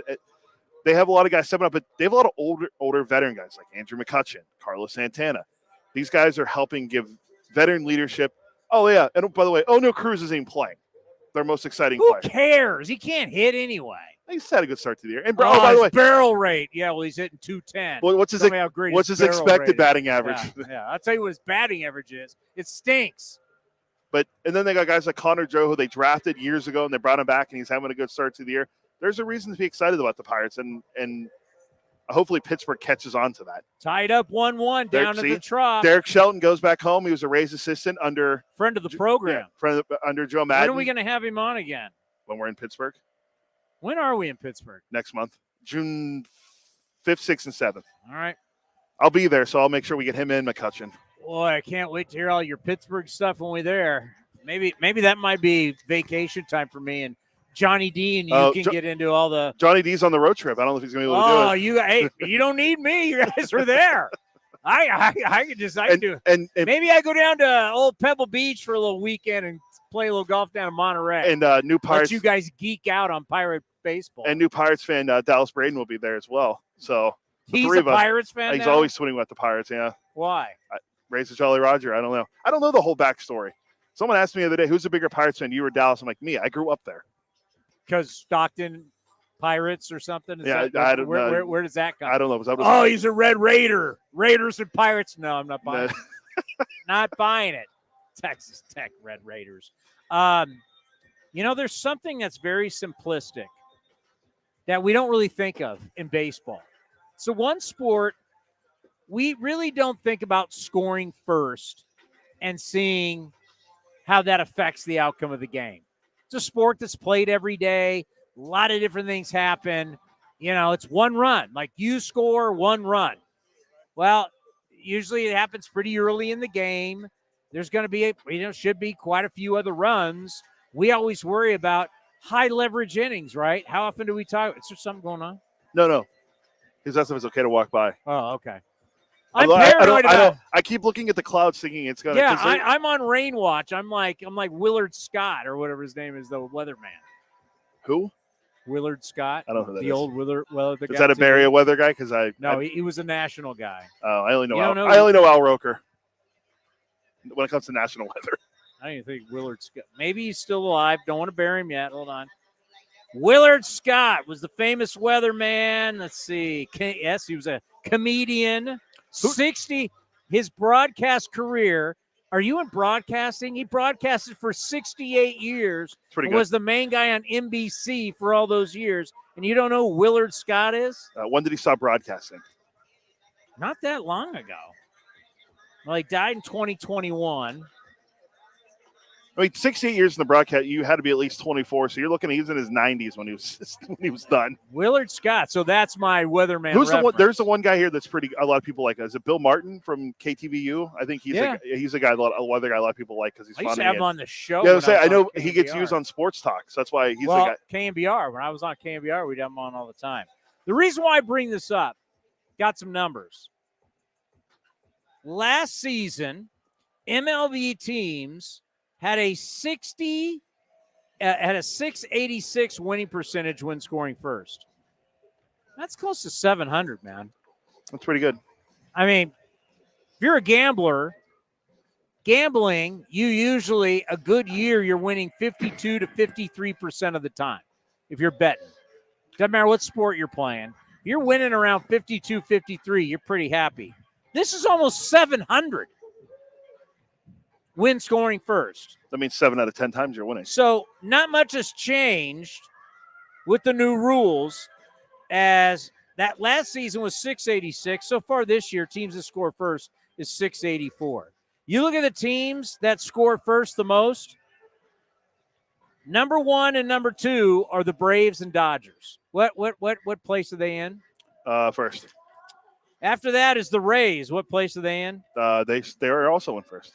So the Cubs are up there. They're in third place. But the Pirates and Rangers also in first place. That's correct. So all these teams that score first, for some reason, are in first place. And by the way, if you score first, right now, your chances of winning are almost 7 out of 10. Pretty good. Now, we don't think about that. Like, we never sit here, or we never sit up when I'm doing A's Total Access, brought to you by Chevron. I never sit there and go, hey, whoever scores first tonight. That's like a what is that, football? It's a football thing, yeah. right? Hey, you score first, get the momentum, get your defense on that. Football. No one talks about basketball. Well, I could see in hockey and baseball would be similar. Yeah. Because you don't have the amount of points being scored, or runs as we call it, and or goals in hockey, runs in baseball, but points. It's like getting on the board first. What does that do for you? You think not a big deal, but if we're looking at the data, most first inning runs. Can you guess in baseball who has the most first inning run? You start the first inning, they've gone out, they've scored first, they're in the lead right out of the gate. I'm going to assume it's probably Tampa. Who's first in just about everything still? Yeah. They also have the best record in baseball. I mean, they got the most home runs. They got the most runs scored, but they score first. They get up on you early. And that's saying something right there. I also broke it down. It was an overreaction because we didn't have a show yesterday, so I did an overreaction Tuesday. What did you do on your day off? Went into the office and worked. Well, that's right. It's not a day off for you. Yeah, no. Yeah, you get the weekends off. You're like a part-time employee. For us who work every day, it was a great day off. I got to hit the links yesterday with the great Ken Korak, Vince Cotroneo, and former professional athlete, former A, and scouting great, the super scout, Shooty Babbitt. I was texting with Alex Jensen yesterday. I was waiting for him to be like, hey, I'm out golfing with Townie, Ken, and Vince. But no, I guess he was. That's an elite foursome there. That's low A. Yeah. That's low A. By the way, Stockton. I told Alex, I said, I think you're broadcasting. Are we winning at any level? They're pretty consistent. Lansing, Vegas has gotten better. Vegas is under 500. Well, they were also 2-10. What's Lansing? Look up Lansing. Jesse Goldberg Strassler. This is on him. The Lugnuts. Lansing Lugnuts. God, our guys don't even know our old minor league teams. What are we? Are we winning in anything? Do we get our minor league report out yet? I don't have that computer in front of me. Yeah, my actual computer upstairs has the organizational standings. What are we, Midland? I'm not worried about the standings. Are we winning at any level? I want to say. Is anybody in the A's? I'm going to my A's email. I do not see. That was from because yesterday was a day off. Here, pull it up. Everybody had the day off yesterday. Vegas is 7-7. 500. Wait, no, they're not 7. No, they would have lost Sunday then, right? Because this is from Sunday. They've played more games than that. They've only played 14 games. They're 13. They're 13-13, but this came out on Sunday, so they would we wouldn't have got anything from yesterday. All right, 500-ish. Okay, so Midland is 10-10, Lansing was 10-8, and Stockton was 3-17. You know the Rays are winning at every level and have been winning at every level. You know who one of the worst teams has been? Don't worry, it's not us. The White Sox have been horrible for the last 10 years. You know, I didn't want to bring this up with Aaron because I have so much respect for him and his great career as a Mariners broadcaster, and also and Fox, and his work in football and Fox. I didn't want to tell him. Hey, by the way, I have tape on my seat. I am stuck to this thing. Have you noticed? I never sit on that one. This is like someone put spider tack on my seat, and every time I move, my pants are stuck. Did you do that on purpose? No. Real quick, what I was going to say, the Rays need to go 93-39 the rest of the way to break the Mariners 116 record. Just tell me what they need to go to win 100 games. Well, they have 23 wins, so they need to win 77 more. Think about that. When everybody talked about the hot start and everybody talked about the schedule and they were chirping about they're not that good, when you win all these games early, because really where we are in the game today with so many teams being bad, and yes, we're one of them, and it's a race to 100. You get to 100, I guarantee you're going to be in the playoffs. You can't say things under 100 because remember when back-to-back years the A's won 97 games, that just got us into a wild card game. Now we've expanded the playoffs, but 100 for sure gets you in the playoffs and pretty much guarantees home field advantage. Yeah, that's a fair point because I remember I'm not going to go back to when the Giants won it, whatever, and the Dodgers won, or the Braves, whoever won 103 and the Giants won 104 or 102 or something like that back in the 90s. Then you get in because of the wild card. There's a couple of years ago where 93, something like that. Yeah, that remember was the Fred McGriff trade year. Then it was 2015. I remember the Cardinals won 100, Pittsburgh won 98, and the Cubs won 97. That's where the Cubs. Well, think about this. Everybody in the AL East now is on pace for a lot of wins. Yeah. They're all over 500. So you start looking at the playoff teams, you're like, well, one team wins the East, and if they all have the best record, because we had that for you here, and I've done it in my third inning hit, the East, since they're not playing each other as much, means they get to go feast on everybody else more. Now you're not getting 19 games, Yankees, Red Sox. You're not getting 19 against the Rays, the Blue Jays, and the Orioles are good, right? So you've got all these teams that don't have to beat up on each other, and they can go feast on everybody else. I mean, the whole American League playoffs could be American League East teams. It's not about. I mean, we got a long way to go. Yeah, I mean, anyone in the overreaction first month is what we could call this, but it is true. Each team was almost averaging. Each team was almost on pace for 100 wins. Well, if we want to do that, let's play the sounder I made. I know it says Monday, but we can play the new sounder we made for overreactions, and I do have some written down. But here's the we even played. You said here's the open for overreaction Monday. We must overreact immediately. Oh my God! Okay, it's happening. Everybody, stay calm. What's the procedure, everyone? What's the procedure? Stay calm. Wait. Everybody, calm down. It's time for Overreaction Monday on A's Cast Live. We're just pushing that to a Tuesday. Yes. I'll give you one. Fangraphs, you might have heard of it. They do playoff odds. Okay. And the three biggest drops from the start of the season where they had you being in the playoffs to where we are now. I think I know two of them. Would you like to go last to first or first to last? Let's go first to last. I'm going to go with the Cardinals. The first to last? Well, the St. Louis Cardinals started out with a 67.4 percentage chance to win to go to the playoffs. They have dropped to 38.4. They're the largest drop of 29% drop. They're in last place in the NL Central. Woo! They just had their. Are they done? Are they done with their West Coast road trip? I think they're back. Yeah. Yes, they're playing the Angels at home. I'm pretty sure. Okay, it was the worst West Coast road trip of I think 10 games they've had in put it this way, in our lifetime. It's the worst start they've ever through April. It's the worst start they had in 50 years. Number 2. They play on the south side, not the north side, not the east side, not the west side. They play on the south side. That'd be the White Sox, aren't they? Like 8-21 right now. They started their chance of 30.5%, and they have dropped to 4.4, a drop of 26.1% chance to make the playoffs. They're now just 4.4% chance to make the playoffs. That's not good. I'm going to guess the last one's probably Seattle. And I didn't want to do this in front of Aaron. I have too much respect for him. I didn't want him to have to talk about this. The Mariners, who somebody on this program was very bullish, optimistic, maybe a little bit arrogant about it. Still am. About how great the Mariners are when there is absolutely zero track record. Zero. Right? Fun differential only lasts so long, right? Have we done a fun differential yet? Is there an F, like we have F WAR, B WAR? Do we have F fun differential or B baseball reference fun differential? I don't think they've come up with that metric. We should probably start our own. The Mariners have dropped from 40.5 to 24.2. That's a drop of 16.2. So 24.2% chance now to make the postseason. Not good. Not good.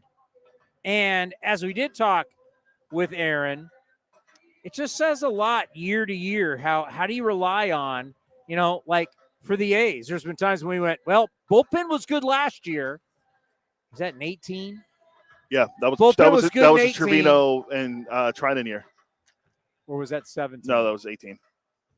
That was your Trinan was an all-star. He had the year under one. And then we thought, going into 19, and wasn't as good 19. Neither of them were. And then by 2020 was COVID year, 60 game, won the division, but whatever. It's hard to say we were great at this last year, or we were great at this for 2 straight years. We're going to maintain that. Well, okay. Your Johnny one-run wins doesn't last. They had won 67 one-run games, 21 to 20 in 21 and 22. By far the most in baseball. What are they, 3-9 this year, right? They've got 9 one-run losses. Yeah. That leads Major League Baseball. So they went from being the kings in one-run game to now they're not winning one-run games. And they are the only team with a losing record, but yet still have a positive run differential, but it's +1. Yeah, I remember seeing some of the playoff odds. So, moral of the story: if you think you're going to have a negative run differential every year and you're going to be in playoffs, odds are against you. You can be a team that bucks the trend. You can be an outlier. They've been an outlier with that. That's why we joke with this fun differential. They've been an outlier with a negative run differential and winning. Well, starting to catch up to you. Yeah, and I remember seeing some of the playoff odds. I remember they had the Giants having the same playoff odds as the Pirates. The Giants are like 7 games under, and they had both had Fangraphs had the Pirates and the Giants with like 34% or something like that. I mean, are they really predicting that big of a drop off from the Pirates and that big of an increase in production from the Giants? I mean, they lost Yaz and someone else, and their Brandon Crawford. Well, remember, Fangraphs is not a betting site, so that they can have whatever they want. And people can't really call them on it and bet against them, so they'd lose their you-know-what. Yep. So they can put out there's a lot of opinions and articles that you see on Fangraphs, so you go, really? But they do a good job. All right, so here's one of my recs. I have a bunch. Right. The Phillies are rushing back Bryce Harper. I'm worried about it. I mean, you texted me as I looked. I looked up. I'm worried about it because it is so fast. It's the fastest since what? Tony Womack? Tony Womack came back in 2004 after 182 days. Harper's at 160. I mean, 160. A starting pitcher hasn't had a win since he had surgery. That's how fast this thing is. That's correct. Do you have to come back right now? And what he's been doing is take batting practice off live pitching one day, take the day off. He's been cleared to slide at first. It just seems like it's very, very rushed. I mean, do you have to? Because remember, Phillies last year were 21-29. There was panic, right? Mm-hmm. They finished 87-75, got in and go to the World Series. What are they now? So I'm pulling up the standings to see where they're at. They're playing the Dodgers tonight. The Phillies are 15-15. Yeah, they're 15-15. They're in fourth place. I mean, Atlanta obviously having a good year. Marlins 16-13, Mets 16-13. So it's like, I guess if he's cleared, I mean, the doctor cleared him. He's the same doctor that's looked at a lot of our guys. Neil Eliage. Alatrash. He's the same guy that Trevino went How do to you see. say it? Dr. Neil Alatrash, I believe. Yeah. So, I mean, no rehab assignment, but if he's going to play in games, why not play here at the big league level? He's going to wear a brace on his arm still like he wore last year. Just seems really fast. It's like you're I mean, obviously the ligament they're not worried about any damage. It's healed. It just seems like just always remember, game speed is different than any kind of other speed.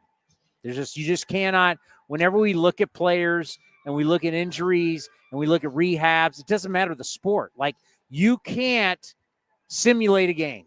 You can't do it in baseball. You can't do it in hockey, basketball, football. You can't do it. You can, like, rehab guys, test guys, strength tests. You can think everything's bad, everything's okay, and all of a sudden, game speed, adrenaline, emotion, it changes when you're in a game. And I would be a little bit concerned. Okay. Now, I'm not concerned about performance. Like, if he comes out and goes 0 for 12, or he comes out and goes and does well, you just worry about one major swing. Now, Ohtani did it. Yeah, he did. But it wasn't 160 days. I don't forget how many days it was. Quick, man. Yeah. It's quick. Because let's just face this. Here's reality. If something does happen, then what? You're going if he gets hurt again? Then what?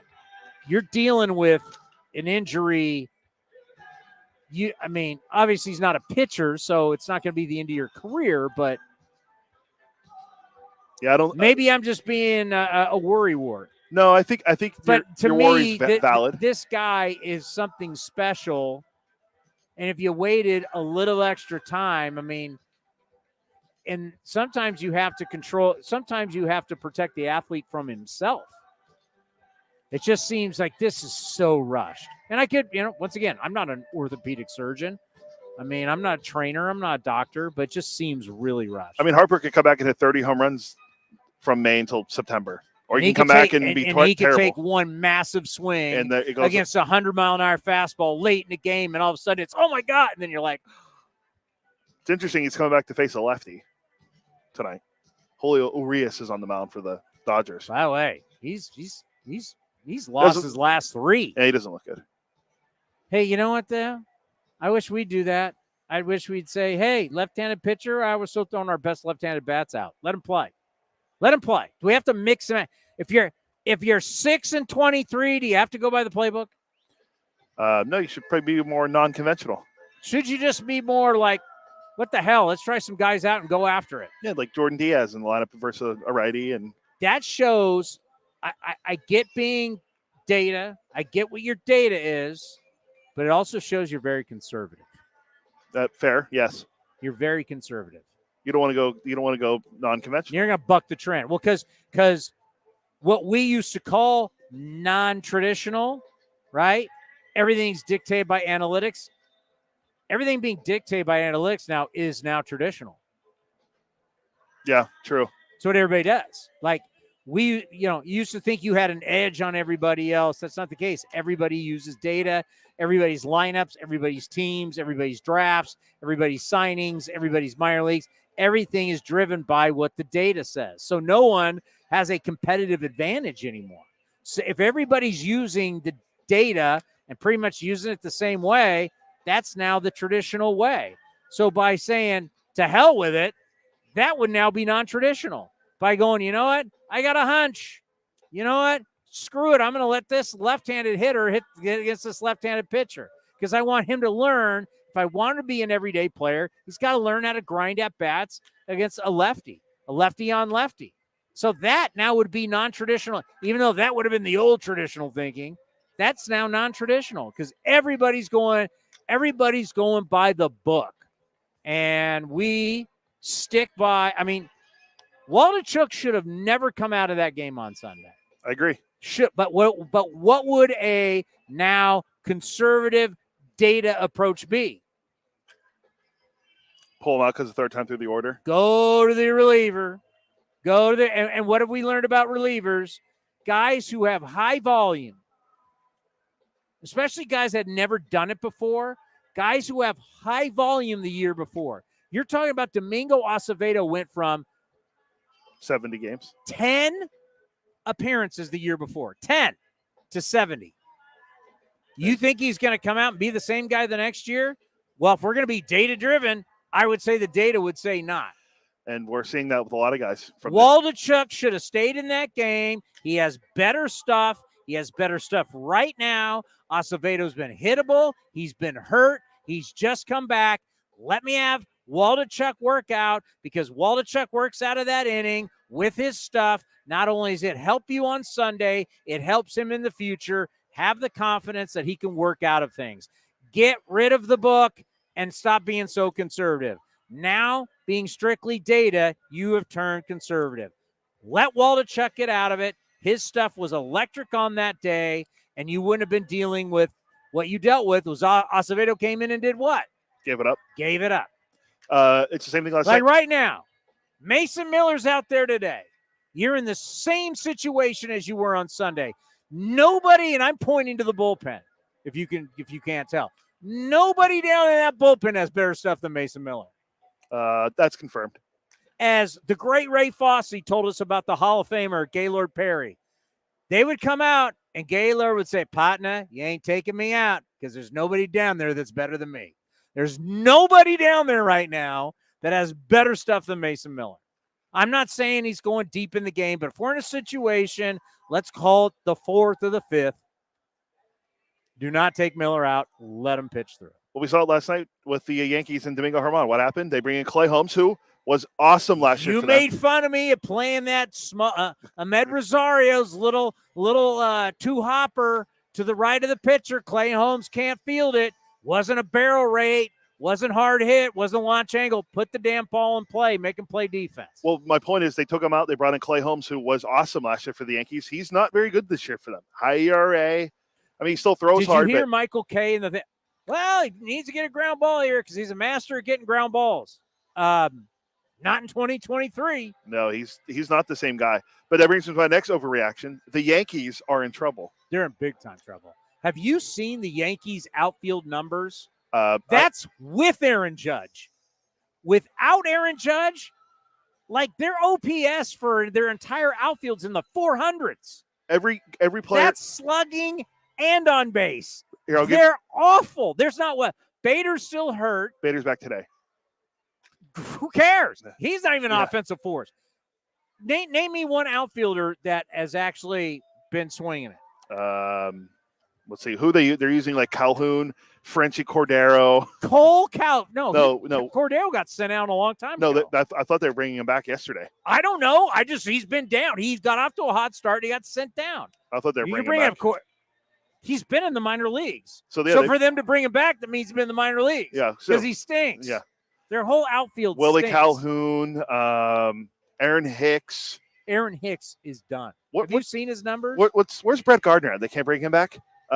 All Yankees not named Aaron Judge from Hembo since 2022 All-Star break. 223 average, a 652 OPS. They don't hit. Giancarlo Stanton's hurt.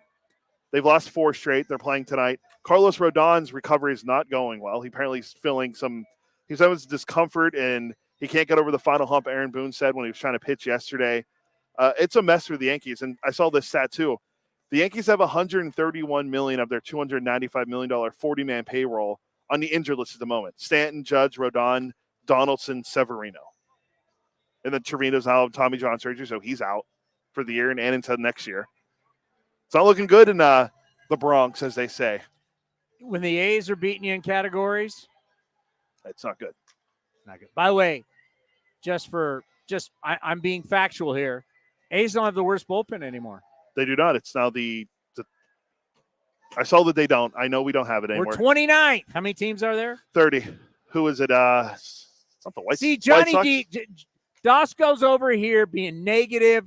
I'm being positive today as he's over there just burying us. We're not 30th in bullpen anymore. Is it the White Sox? It's the White Sox. The team he picked to win the AL Central? How's that working out? By the way, our starters ERA is 8.51. I believe it's Cincinnati or White Sox or the next closest. I think it's Cincinnati. It's in the sixes. Well, I mean, in the sixes. They pinched well against us this weekend. In the sixes. It's not even close. Real quick to the White Sox, another overreaction. It wasn't Tony La Russa's fault.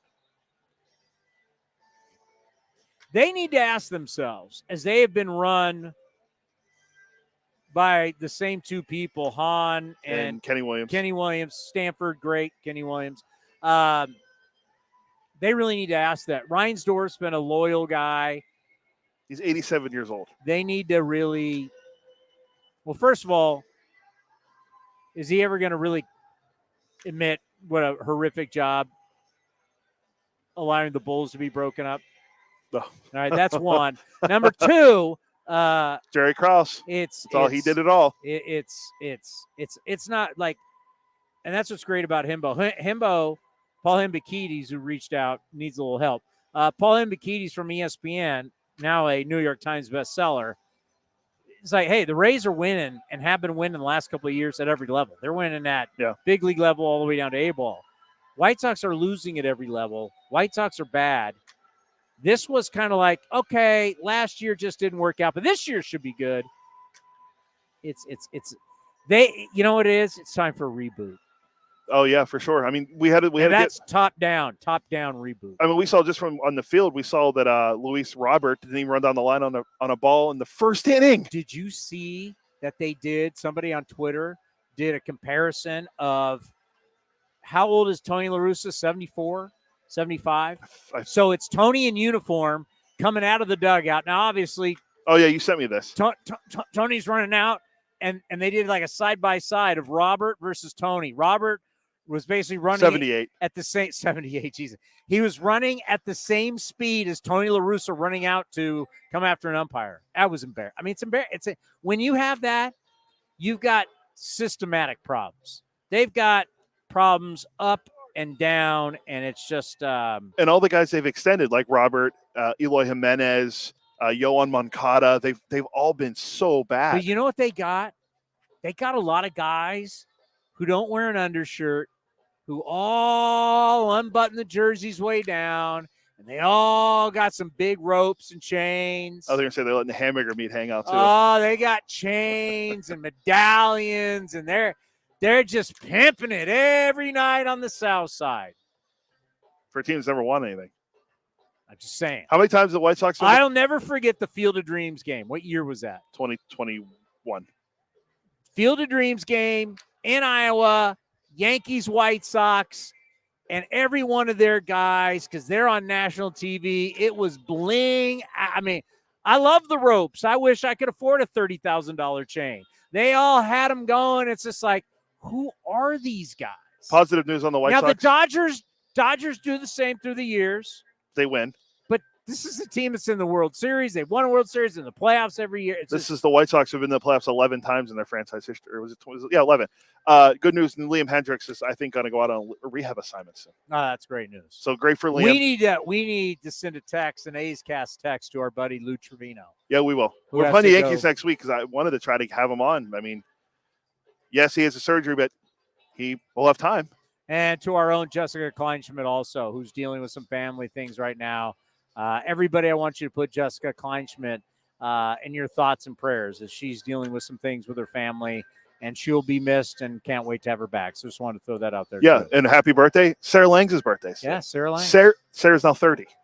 30th birthday for Sarah Langs, and it's ALS Awareness Month. So happy birthday to Sarah. 30. Wow. So unbelievable. Do I need to get out of here? Yeah. Johnny D and I are going to talk about Estuary Ruiz and Brent Rooker and what they could do this year. I have it all broken down. Well, I don't want the TV star to be rolling in and just getting all negative on everything. That's not going to help anybody. We need some positivity. You got to remember, Johnny, this isn't ESPN. It's not MLB Network. That we're here to promote A's baseball today. Can you guys remember that? You're talking. This is the guy that picked the White Sox from the Central. Who else did he pick? He had the Blue Jays in the World Series. He had Chad Smith leading us in saves. I mean, Yeah. he had all kinds of. It's been a down year for Johnny so far. And when I'm back, what do we got tomorrow? We got Stephen Vogt tomorrow. We're supposed to have Voter. We're supposed to finally have Drew Rosinski. He can't elude us anymore. All right. We're going to have Eno Saris because Eno's going to be here. Nice. And maybe the great Scott Emerson. I'm going to fix fantasy baseball. I'm going to make fantasy baseball more popular tomorrow. Am I wrong with my beliefs? Yes and no. I get where you're coming from, but people are going to say, well, that's the point of doing fantasy baseball. And then I'm going to say, and that's why you don't have numbers like football. So the question is, do you want to be the old guard and not have the pitch timer and not have the new rules and stay shifting? Or do you want to change and get more people interested in what you're doing?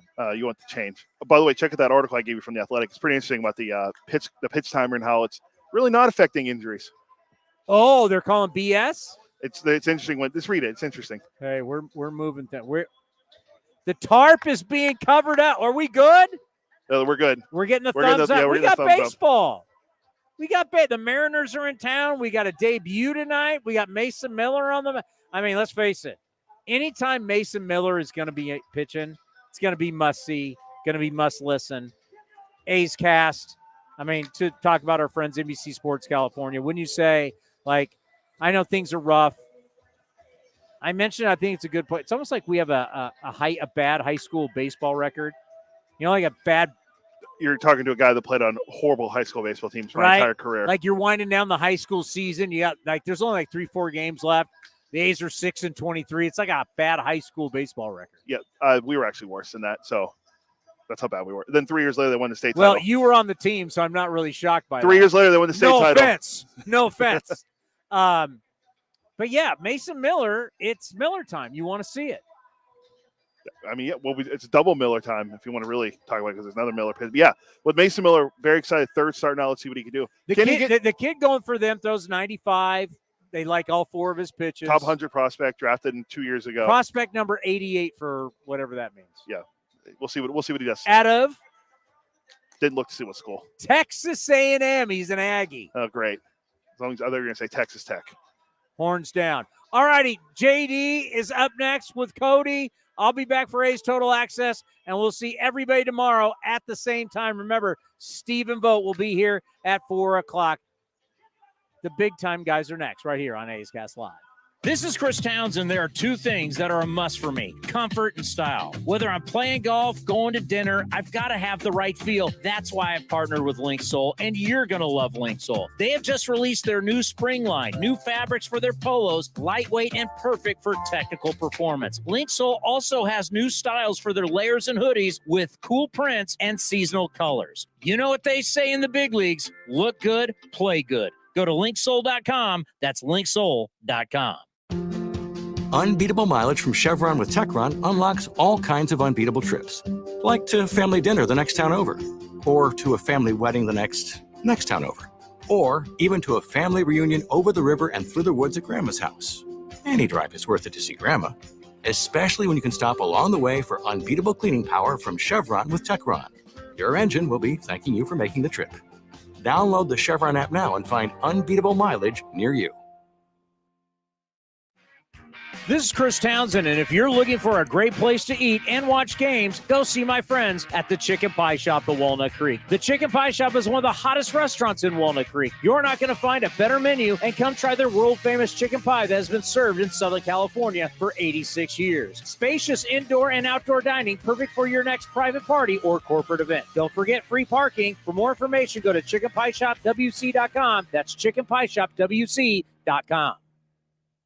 Hey, Billy, this deck is great for getting everyone together. Thanks. We're really enjoying the outdoor space, especially on a day like today. What's the material? Humboldt Redwood from Ashby Lumber. They gave us a great deal, provided us with a quick quote, and we couldn't be happier. We even found a great contractor through their online contractor directory. Don't miss a day outdoors. Visit Ashby Lumber in Berkeley or Concord to see our stock of naturally strong, naturally beautiful Humboldt Redwood. Find out more at ashbylumber.com for all your building needs. Ashby Lumber. Humanity has accomplished a whole lot so far. We created penicillin, the automobile, and the internet, not to mention drones, duct tape, and the hot dog. It's all thanks to the power of human connections. And Ring Central's here to make that even easier, more seamlessly and securely, on a platform built to grow your business. Say hello to a whole new way to say hello. Visit ringcentral.com and say hello to possibilities. Ring Central. Message, video, phone, together.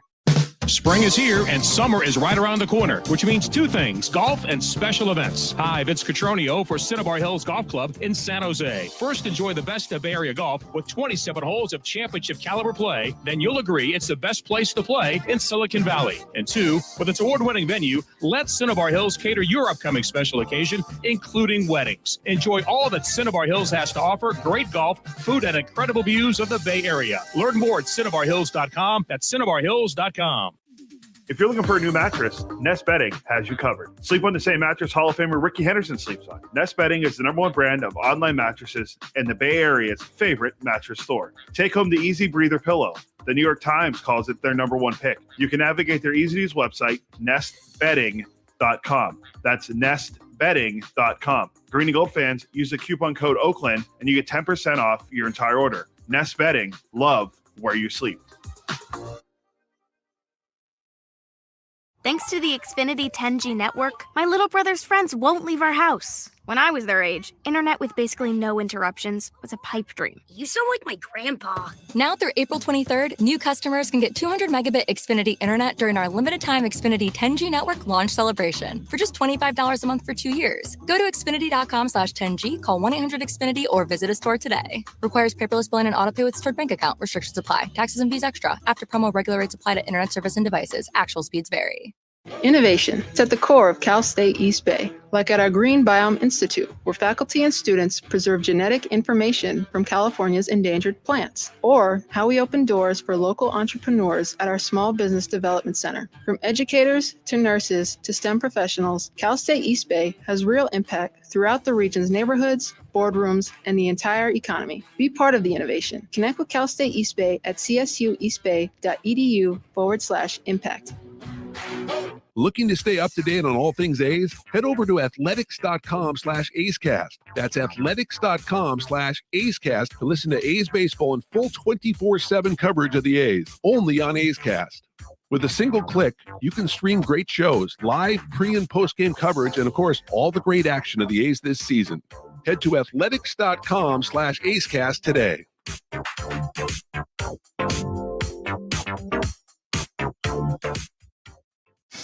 A's Cast Live continues from the town. Here's Chris Townsend. Again, I always love saying that it's not Chris Townsend. It's the Commander Cody, Elias, and Johnny Dosco here with you. On? Are you going to hear me? Yeah, you're okay, good. Yeah. All right, good. We're here with you for the next, 6 minutes or so. And we're actually going to be we'll do a little forward teasing for next week. Yeah. You and I are going to be doing this show on the field Thursday and Friday. Right. Rangers are in town. Your good friend Bruce Brochy's coming back to the Bay Area. Nice. So it'll be a good time. You'll be on the road trip in Kansas City, and you get to go to Yankee Stadium. I mean, that's looking forward to that. I just want to say one thing though. First, I don't know what town he's talking about. I'm the one who's keeping it positive. So I don't know what he's talking about. I don't know. How's it? You picked the White Sox on the Central, so I did. I'm not going to let that one down. Not looking great right now. It's not. Hey, as they say, still some time. They're Townie loves when you say it's early. It's early. It's early for the White Sox. That's what they are. So anyway, speaking of the A's, Brent Rooker, AL Player of the Week. That's great for him. 417, 5 homers, 11 RBIs, and a 1,629 OPS. That's not pretty high. It's pretty good. Pretty darn good. For a guy that was not probably going to make the roster to now being on the roster, who wasn't going to play a lot, to now leading the team in home runs, RBIs, in every category. Leading Major League except for steals. Leading Major League Baseball in slugging, right? Yeah. It's decent. Pretty good. Yeah. So it's a great start to the year from a great story for, the team being 6-23. He gains a little positivity. The next guy is my guy, Esty Ruiz. Yes. Esty has 11 steals, and I'm going to break this down for you. He has 11 steals in 29 games. He's been caught once. He's on pace for 61 steals. Yeah. Now, Ricky in 1982 right, stole 130 bases, but in 29 games, how many steals did he have? After 29 games, I will say he had 24 steals. Close, 31, and he was caught 7 times. Wow, okay. So Billy North, when he stole 75 in 1976, he had 16 steals and he was caught 4 times. Bert Campaneris, he stole 62 in 1968. He had 14 steals and was caught 6 times. And then the most recent guy to steal 50 for the A's, Rajay Davis, stole 50 in 2010. He had 12 steals and caught 1. So right where Estuary Ruiz is right now, or Esteure Ruiz is right now, Esty is what I call him. Do you think he can break 60 stolen bases? I do. And look, those 11 steals, there are a lot of times where he had great jumps and the 2-hitter would line out or the 2-hitter would foul it away. And, we've had a lot of times where he really at this point could have 16, 17 stolen bases. Let's be honest about it. So I think, look, he's at 11 now. He's going to have a week where he steals, 6 or 7 bases, right? Like he is. He's going to, these things come in bunches. So I think, look, what do you think by the All-Star break? What do you think? How many will he have by the All-Star break? Well, let's play the percentages. He has 11 through 29 games. So there's 2.5 months. So you figure he could have, on paper, he should, if you do by 11, he would have like around 40. So I'll conservatively say 30. Oh, I'll definitely say the over on that.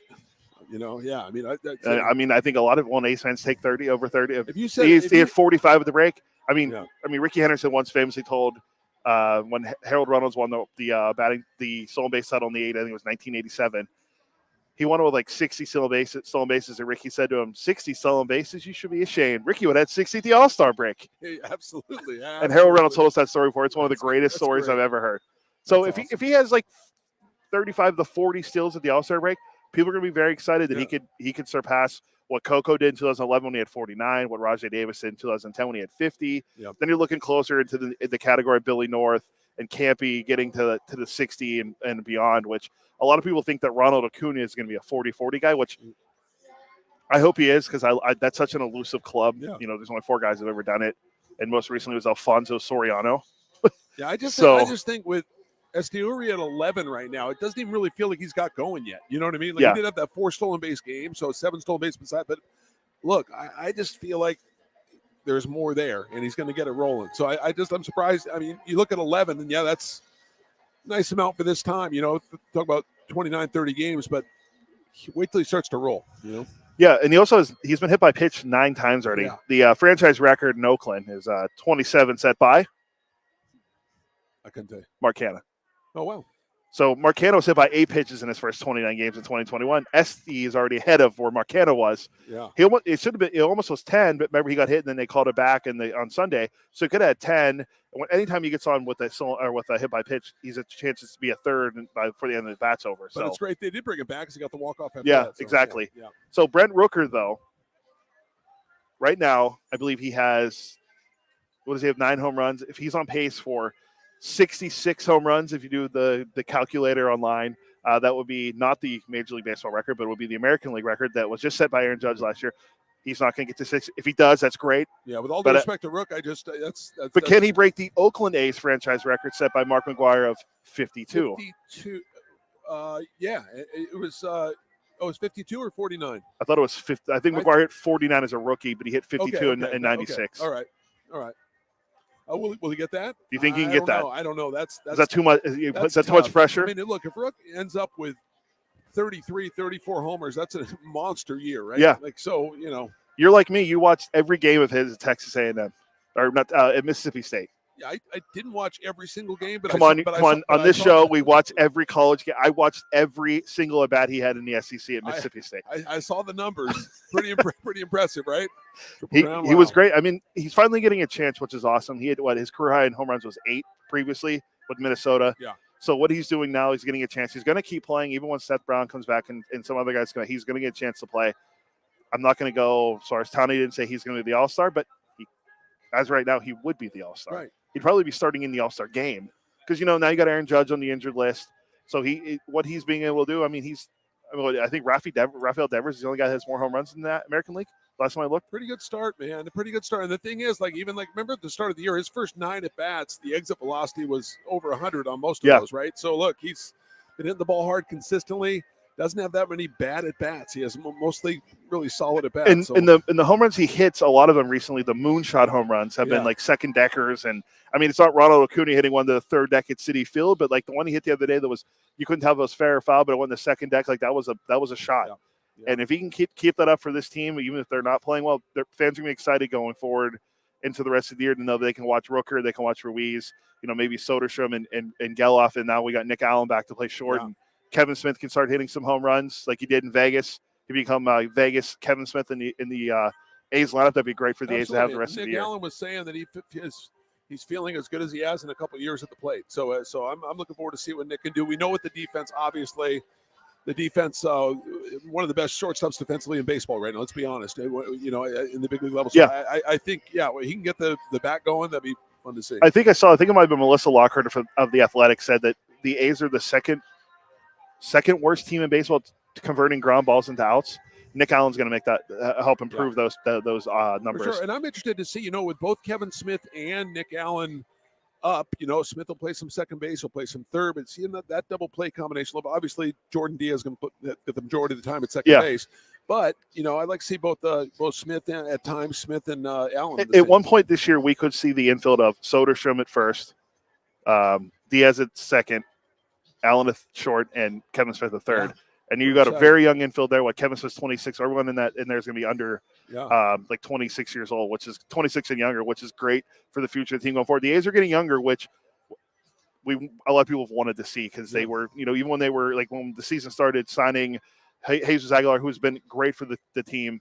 Jace Peterson, he's been hitting a lot better lately. Aletmus Diaz, those were older veteran guys. Now these younger guys are getting a chance, and that's what you want to try to do going forward.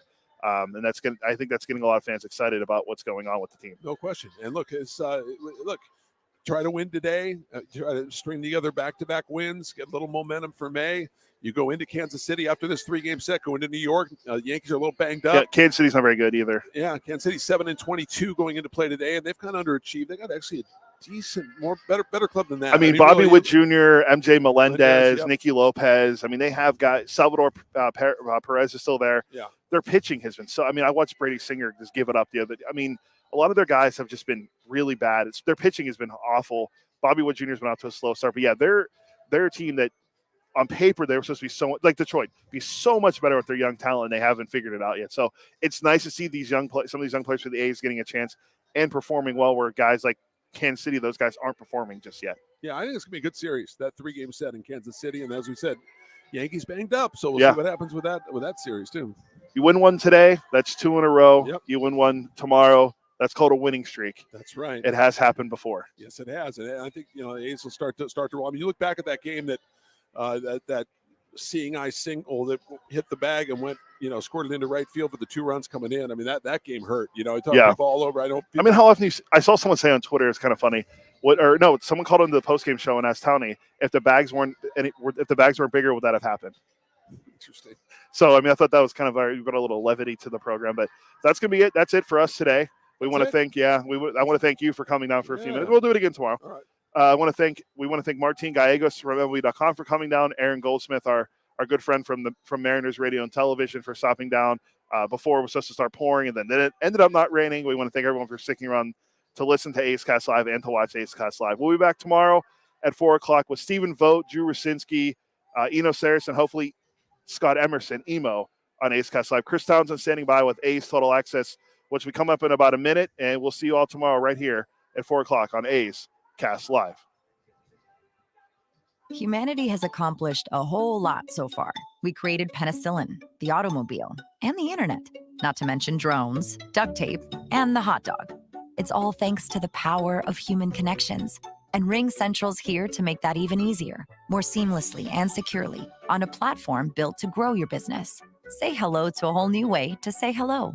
Visit ringcentral.com and say hello to possibilities. Ring Central. Message, video, phone.